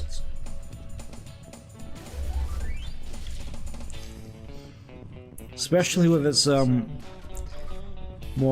50s American style soundtrack, which I definitely say is one of my favorites. Just really puts you in a good mood, I'd say. Put you in the right mood to just tear your way through everything and everything you see. Everything and everything and everything. Everything and anything, you see. Sorry. Oh, that's cheeky, just hiding a, an opal and a cog right around here. Yeah. Also, unlike in the, other levels, crates don't give you 5 opals, they just give you 1, so it's just 300 of these crates just scattered all across this level, and we're already about halfway there. Good to know. And yeah, I think we're gonna go into that, level next. I remember coming back here quite often as a kid, mostly just I like the setting and some of the missions, like mostly the Ranger Ken ones, which weirdly enough there's 2 of them here. You tell me. There we go, lovely, another Bilby. I remember there being a fair bit of stuff hidden behind the waterfall, so we're just going to really scour it. See, there's just a Thunder Egg hidden around here. Weirdly enough. And if we run around here, I believe there's a cog. Yep, there it is. There's the cog. Already halfway done with the cogs already. Wow. Okay, just gonna tear up these crates and those crates over there, which will be really easy to miss.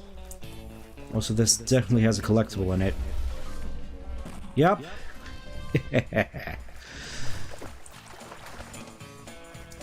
Feel I'm starting to get a little bit of an intuition back. I'm starting to get out of that post-meal slump. Here's Ranger Ken again, somehow in 2 places at once. This used to be the best little watering hole, mate. It had crystal clear drinking water and was a great place for a bit of... Ah yes, drinking from the same place you swim. I'm sure that definitely has, I'm sure that's definitely hygienic. This would make a nice little toxic waste dump. I don't know how, Ty, but we had to stop those pumps. Not sure if shutting down the toxic waste dump will immediately just make everything better overnight, but I suppose it's fairly simplistic. Maybe you should aim at those pipes. Like, wow, it also has an it also has a pro-environmental message. What's the logic behind the... How coincidental? Is that a reference to something? Yeah.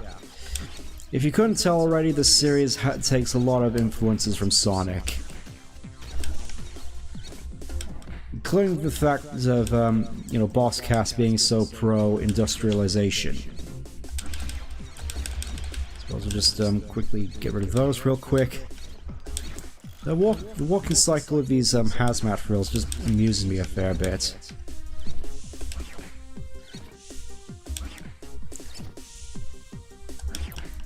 Alright, I guess we're just gonna have to be a bit quick about this.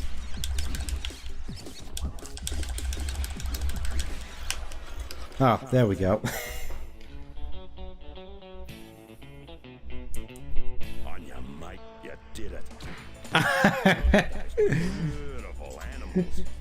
It's moments like these. Oh, these make me proud. To be a ranger. Oh, I mean, Ranger Ken is definitely one of the more endearing characters, I'd say. Sorry, mate. I've got something to be eyed. Hey, sweet. It's just a shame that he's one character who seems to change voice actors with every single game. Let's pretend we didn't see that. Yeah, he changed voice actors with every single game, and needless to say, he had his portrayal tended to change significantly as well. I'd say my personal favorite portrayal of Ranger Ken is definitely the first game. Well, granted, we do spend the most time with them. And Tai 2 is just there to just dispense missions. And in Tai 3 he's just an NPC which you occasionally interact with. I might be wrong. Okay, so nearly done with the cogs. Whole bunch of opals, which I'm sure I'm missing, but we're about 2/3 of the way there. Just gonna run into a tornado real quick. I remember those being a lot harder to escape as a kid. Weirdly enough. Let's see.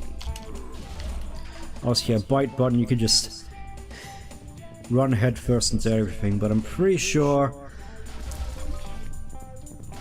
just like with his boss fight, it is technically possible for you to die in this level, mostly just either from running into too many of the the whirlwinds, or by running into termite mounds, which you might have spotted earlier on in the level.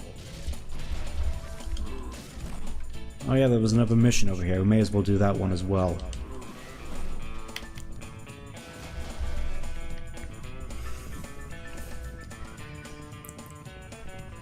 I really feel as though the changes to those crates just really made this into one of my favorite levels, to be honest. It's like it took my main problem with it and just removed it. It's great. Do you think you could go and take care of those? Oh yeah, this level. I remember playing this level a fair bit. There's a fairly bit of interesting dialogue in it as well. Oh, this thrills off the bikes before they reach shares. Gotcha. And yep, there's one already. I feel this is one of the, yeah, this is basically the only other area in which the Lacerang actually comes into play. This and the emus. Aside from that, you can basically just do everything you need to do with Bull.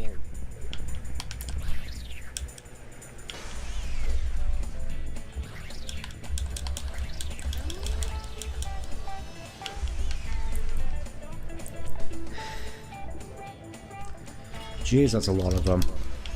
Okay, so you can't just tackle them, that's good.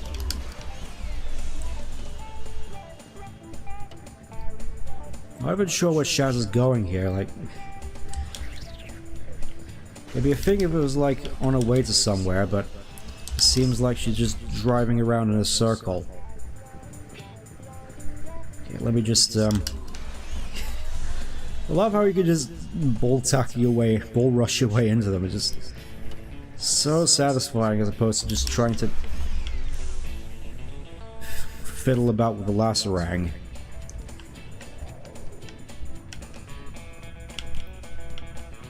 Okay. So I think we're getting near to close to the end now, and I want you to pay close attention to a particular line of dialogue which we'll be seeing momentarily.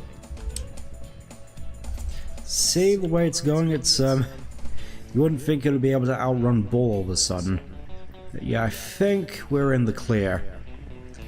Unless just a whole like armada of these biker frills just suddenly spawn in front of me, but yeah, I think we're good. And all without Shaz taking damage, wow. Unreal, Ty. You show those frills a thing or two. By the way, one of them dropped this. Keep that line in mind. It'll be important later. But for now, I feel as though we're mostly just tying up loose ends. Let's check. Let's see. We still got 3 bilbies to find. Wow. And aside from that, 60 opals and 2 cogs. Well, there's some opals already. I feel a little bit of an issue is that some of them now sort of blend a little too well with the grass.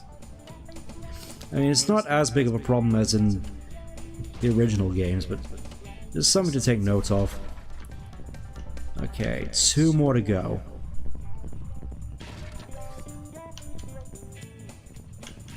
Gotta be extra careful around here. We could easily run into one of these termite mounds and take damage.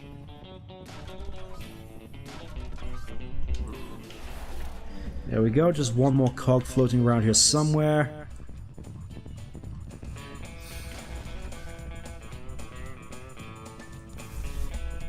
Also, yeah, you could potentially mistake the crates for hay bales. Potentially. The colors are fairly similar from afar. Alright, let's just see what's going on with Ranger Kane here. It's a real scorcher today. Oh, you tell me, real scorcher today. Every time I try to put out a fire, one of those Had to carry a cake all the way from this blistering it all the way to church. Nightmare, it tells you. Good on you, mate. Don't know what accent I'm going for here, just... Douse the flames. yeah. That happened. Just... I was led to assume I had at least some form of transport for going to church with the cake I made, but it didn't, and I had to walk the whole way with the cake, and... thankfully I didn't drop it, though. I was worried that it would many, many times.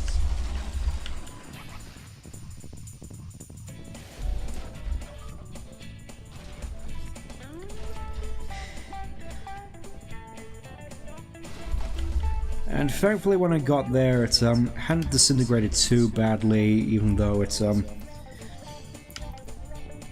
what I could tell, I had put a little too much baking powder in, and it rose up really high and then sank in the middle, so... needless to say, some of the lemon icing that I made ended up pooling together in the middle, and I feel I put a little too much lemon juice into it in order to get the consistency right, because I mean, it's fine when you're having just a little bit of it on your on top of the cake, but just eating it straight up, it's just it's one of those icings which taste less sweet and more like burning with the acidity of it. Okay, there we go. There's the last of the cogs. So there's just one bilby and a bunch of opals around here. Oh yeah, you can do that. Apparently with Bull you could easily just knock over the houses here. Ripper of an effort, Mike. You handle those rules, save the town without breaking I may have accidentally bombed a building or two. In fact, you deserve better than that. Bonza. Right, so I think all that's left are just basically same as always, opals and bilbies. Not sure, I wouldn't think there's another bilby just floating around here somewhere, but I suppose there's no harm in just doing a flyby one more time.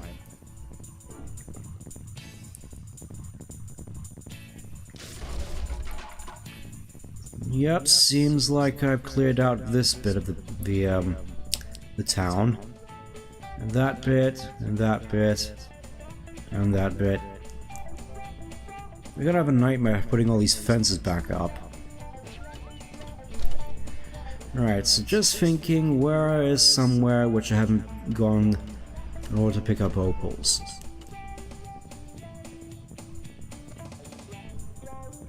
Or is it generally just a thing I mean, sure, there's just some area where there's a bunch of opals that I missed, surely. Guess I'll just have to make my way around. Hopefully it shouldn't be too big of an issue.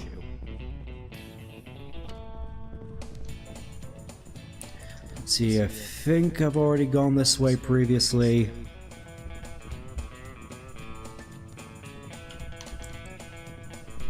Yeah.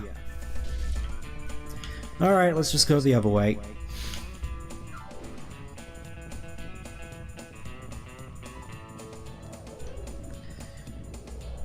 Feel as though this is the part of the level where it starts overstaying its welcome, much like Snow Worries did. Just a classic thing of just trying to find the last of those accursed opals. And yeah, I've definitely gone through this area before. So it's just a matter of trying to figure out where I haven't gone. What places could I possibly have overlooked?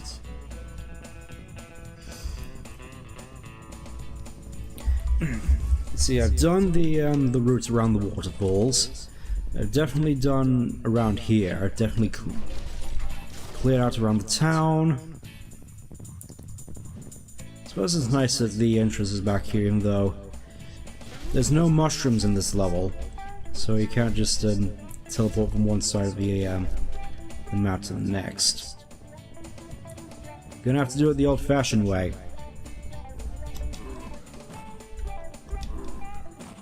I think you also pick up a little bit of extra speed with this, wow. Okay.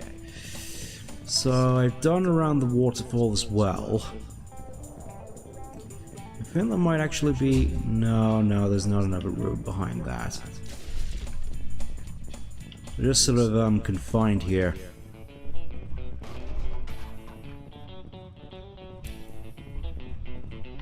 Oh, it is Burl and Squeaver. I never really actually realized they were in this game. Burl and Squeaver, of course, being characters that will be a lot more prominent in the sequels. Well, mostly Tai 2 for comedic reasons. Okay, so I think it's mostly just around here where I missed opals. We got 9 left. 9 left to find. And they've got to be around here somewhere, just floating around.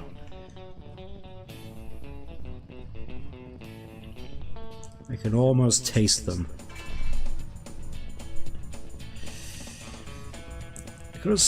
Oh wait, I think... Yes, there was some boxes around here. I could have sworn there was a bilby somewhere around here as well. Might have been wrong. Oh, there were more crates over there, silly me. Let's see. And behold, 299 opals. And of course the eternal curse of being bereft of 1 opal begins. Could have sworn there was a bilby in here somewhere. Might have been wrong. I don't want to have to check, but I might have to because I feel this has definitely gone on for a fair bit. Fairly certain the last opal is around here somewhere. Feels like the sort of place it would be in.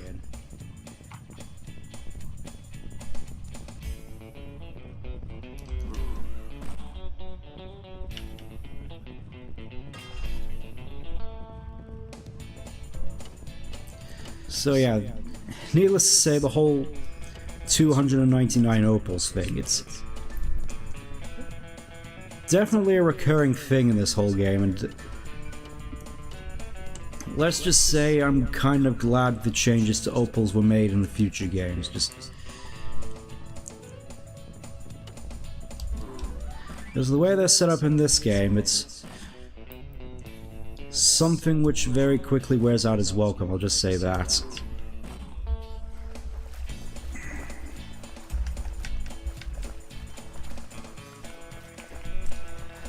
Yeah, pretty certain there's not much else for me to look for here.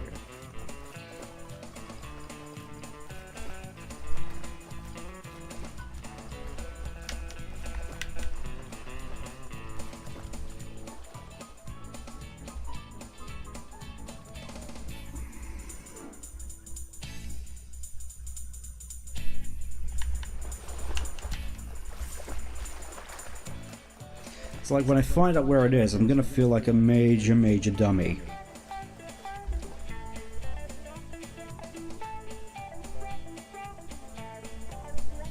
Like considerably.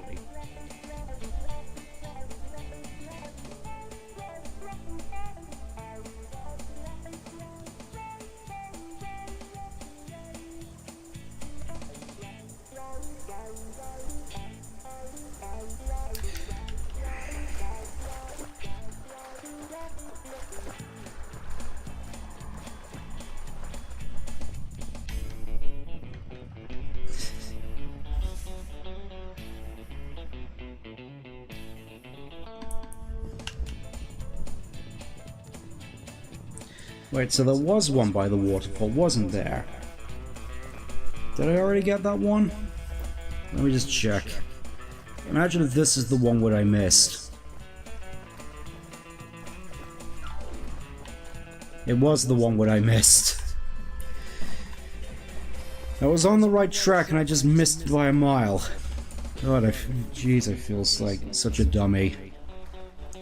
Right, all that's missing is just this 1 opal, so strap yourselves in for this wild and crazy ride to find 1 single blue needle in this red haystack. Well, I say blue needle, it's more like a yellow needle. Also, yeah, you can take damage in this level. Just keep that in mind. Let's see.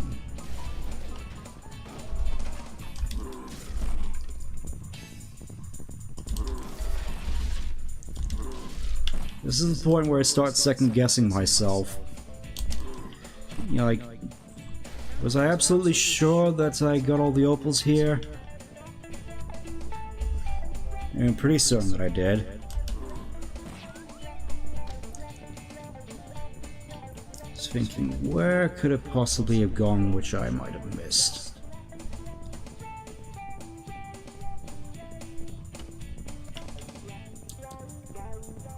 Feel like I've already gotten all the stuff which was on that route, so... Was it around here?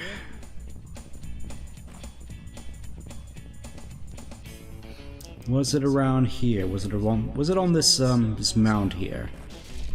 This feels like it would have hidden some sort of goodie. In the past, at least. Dust cloud, I definitely covered that. Definitely got all the crates that I could have gotten from that. I made sure of it. Anything over here? Anything over there? Ugh.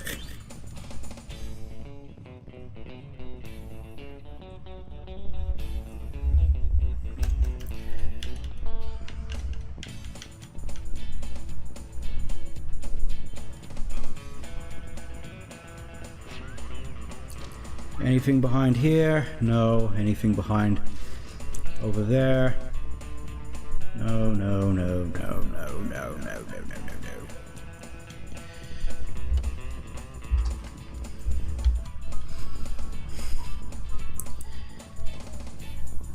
I got excited. I thought that was a crate, but it wasn't.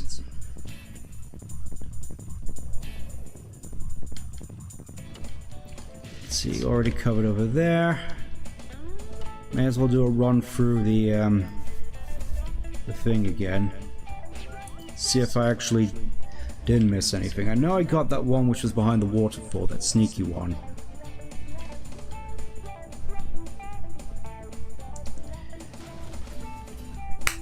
I did miss one up this track.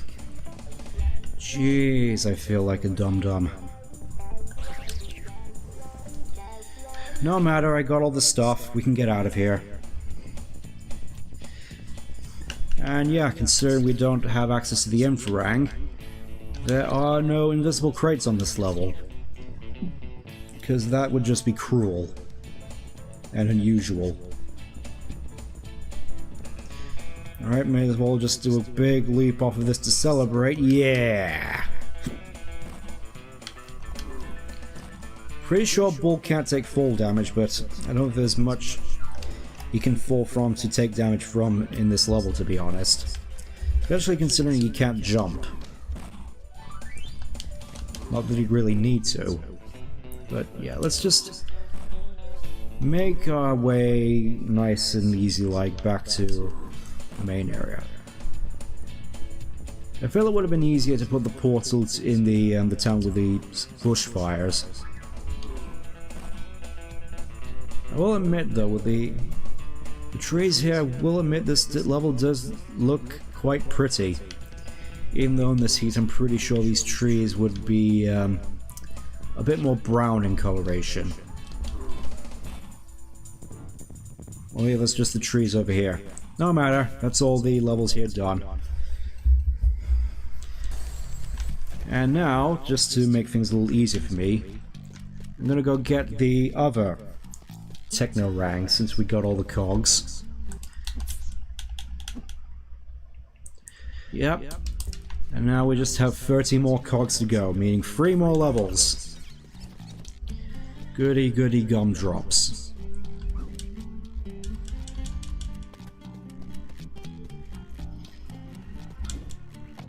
Alright, let's see what you got for me. Hello, Ty. You've got some more golden Some more golden cogs. See what we get this time. Oh my. This The is Mega Rang.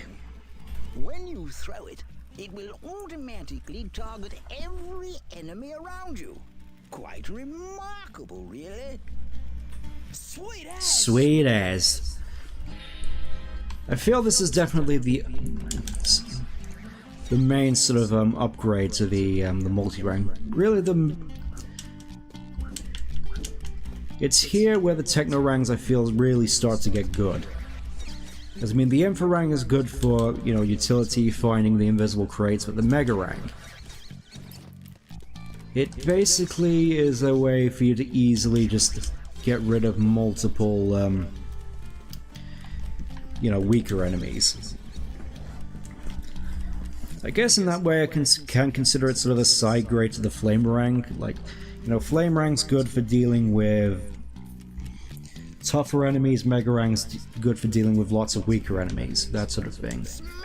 Smashing young Tai! Let's get to work. I have a lock on the talisman. This should be extremely simple. Yeah, needless to say, I do get quite a kick out of Julius's voice in this game. And now we move on to what I feel is definitely the most interesting boss in this game. Same thing, there's just a portal coming out of nowhere like last time. And here we are, Crikey's Cove. Which, immediately judging by the music and the setting, I think you can already tell that this whole boss arena is a big reference to the movie Jowls. Jowls by esteemed director Steven Spinding. But before we get into the boss real proper like, which I think you already know how it goes, I just want to showcase something real quick, as I remember this being in weird little detail with regards to this level. You know, if I can actually, you know, find it.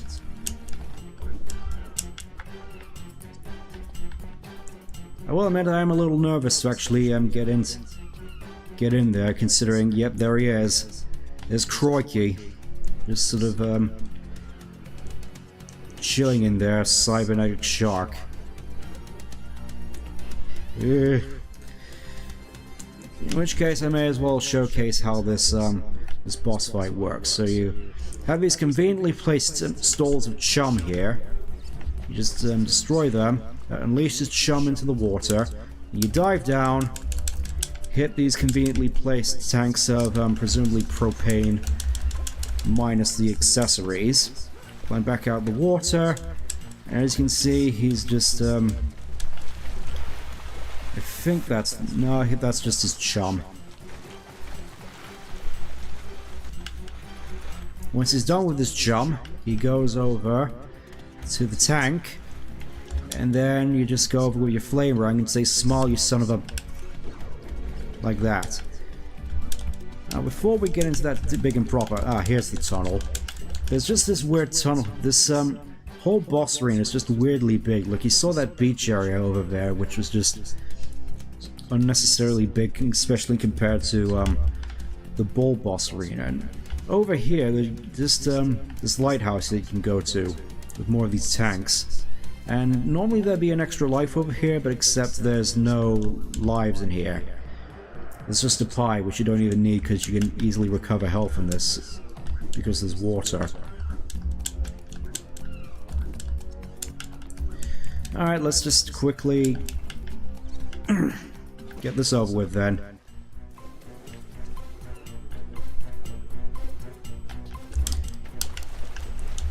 Quickly find ourselves another propane tank to bring back up to the surface. Resurface, get back up. Try to best to get back on a one of these pontoons, like actual platforms as opposed to the floaty pontoons, which even these have a bunch of character in them with just how uneven all the wood is on them. So much character this is. Yeah. Another problem with this boss, especially compared to Bull, it goes down in 3 hits. Kinda weak, but I suppose on the plus side, now we're in the last stages of the fight, all of a sudden we have all these sea mines spawning in, weirdly enough. I suppose it does add a little bit of difficulty to the encounter, just weird that all these mines would just suddenly appear. I've already showcased my trepidation with regards to the sea mines. Just even the way they look is just super threatening. I just gotta get a better angle. Smile, Nemo. Smile, you son of a... There we go. And yeah, he's free now. And he's just splashing about all happy like. It's cute. And yeah, if you probably noticed, Julius was just there walking on water. Because of course he can. And oh, here we go. Another movie reference. Nice little reference there to the famous movie Free Johnson. Swim free, sweet crikey. Swim free. You beauty! And that was a good little note to end things on. You have come far. This Weirdly enough, this one is a platypus. but I have faith in you, my friend. Don't just stand there like a stunned mullet, mate. Julius has got something that will help you in. Cass's crest. Off you go. Seems weird they're bringing that up now of all times. Ah, Ty, good to see you. I've again harnessed the energy off the talisman machine. Let's see what we get this time, shall we? My word, this must be A frosty rang. Ripper! Yes, oh yes, the frosty rang can put out fires, freeze enemies, And even create ice cubes in water. Oh, that's to become such a meme in this game, I'm sure. With that one playthrough, which I'm sure everyone looks back on with, Now go try it out. you know, nostalgia. And weirdly enough, this is one thing which caught me off guard when I first played this. The Frosty Rang didn't have a lighting effect in the original game, but here it just makes Ty weirdly just blue with this pulsing effect. It's definitely a lot more distinct, especially you know, making it a bit stand out a bit more as an elemental rang. It's just weird how blue it makes them, and the fact that I'm using these shorts definitely doesn't help. But yeah, one thing which I'll definitely point out right now, with regards to these talismans, you got the tree frog in the first area, and the platypus in the second area. And the talisman that we saw Cass get was a Tasmanian tiger. I think you can see a little bit of a theming going on here, where the talismans are sort of representative of certain characters that we've come across. So I'm finding it kind of weird that the platypus wasn't in the first area, considering that's where we met Rex, and where he was one of the more prominent characters, and Dennis wasn't in the second. And like, even the colors sort of match up better with the blue with the frosty rang and the pink and the red of the flame ring. But regardless, that's basically all I wanted to cover for this this part.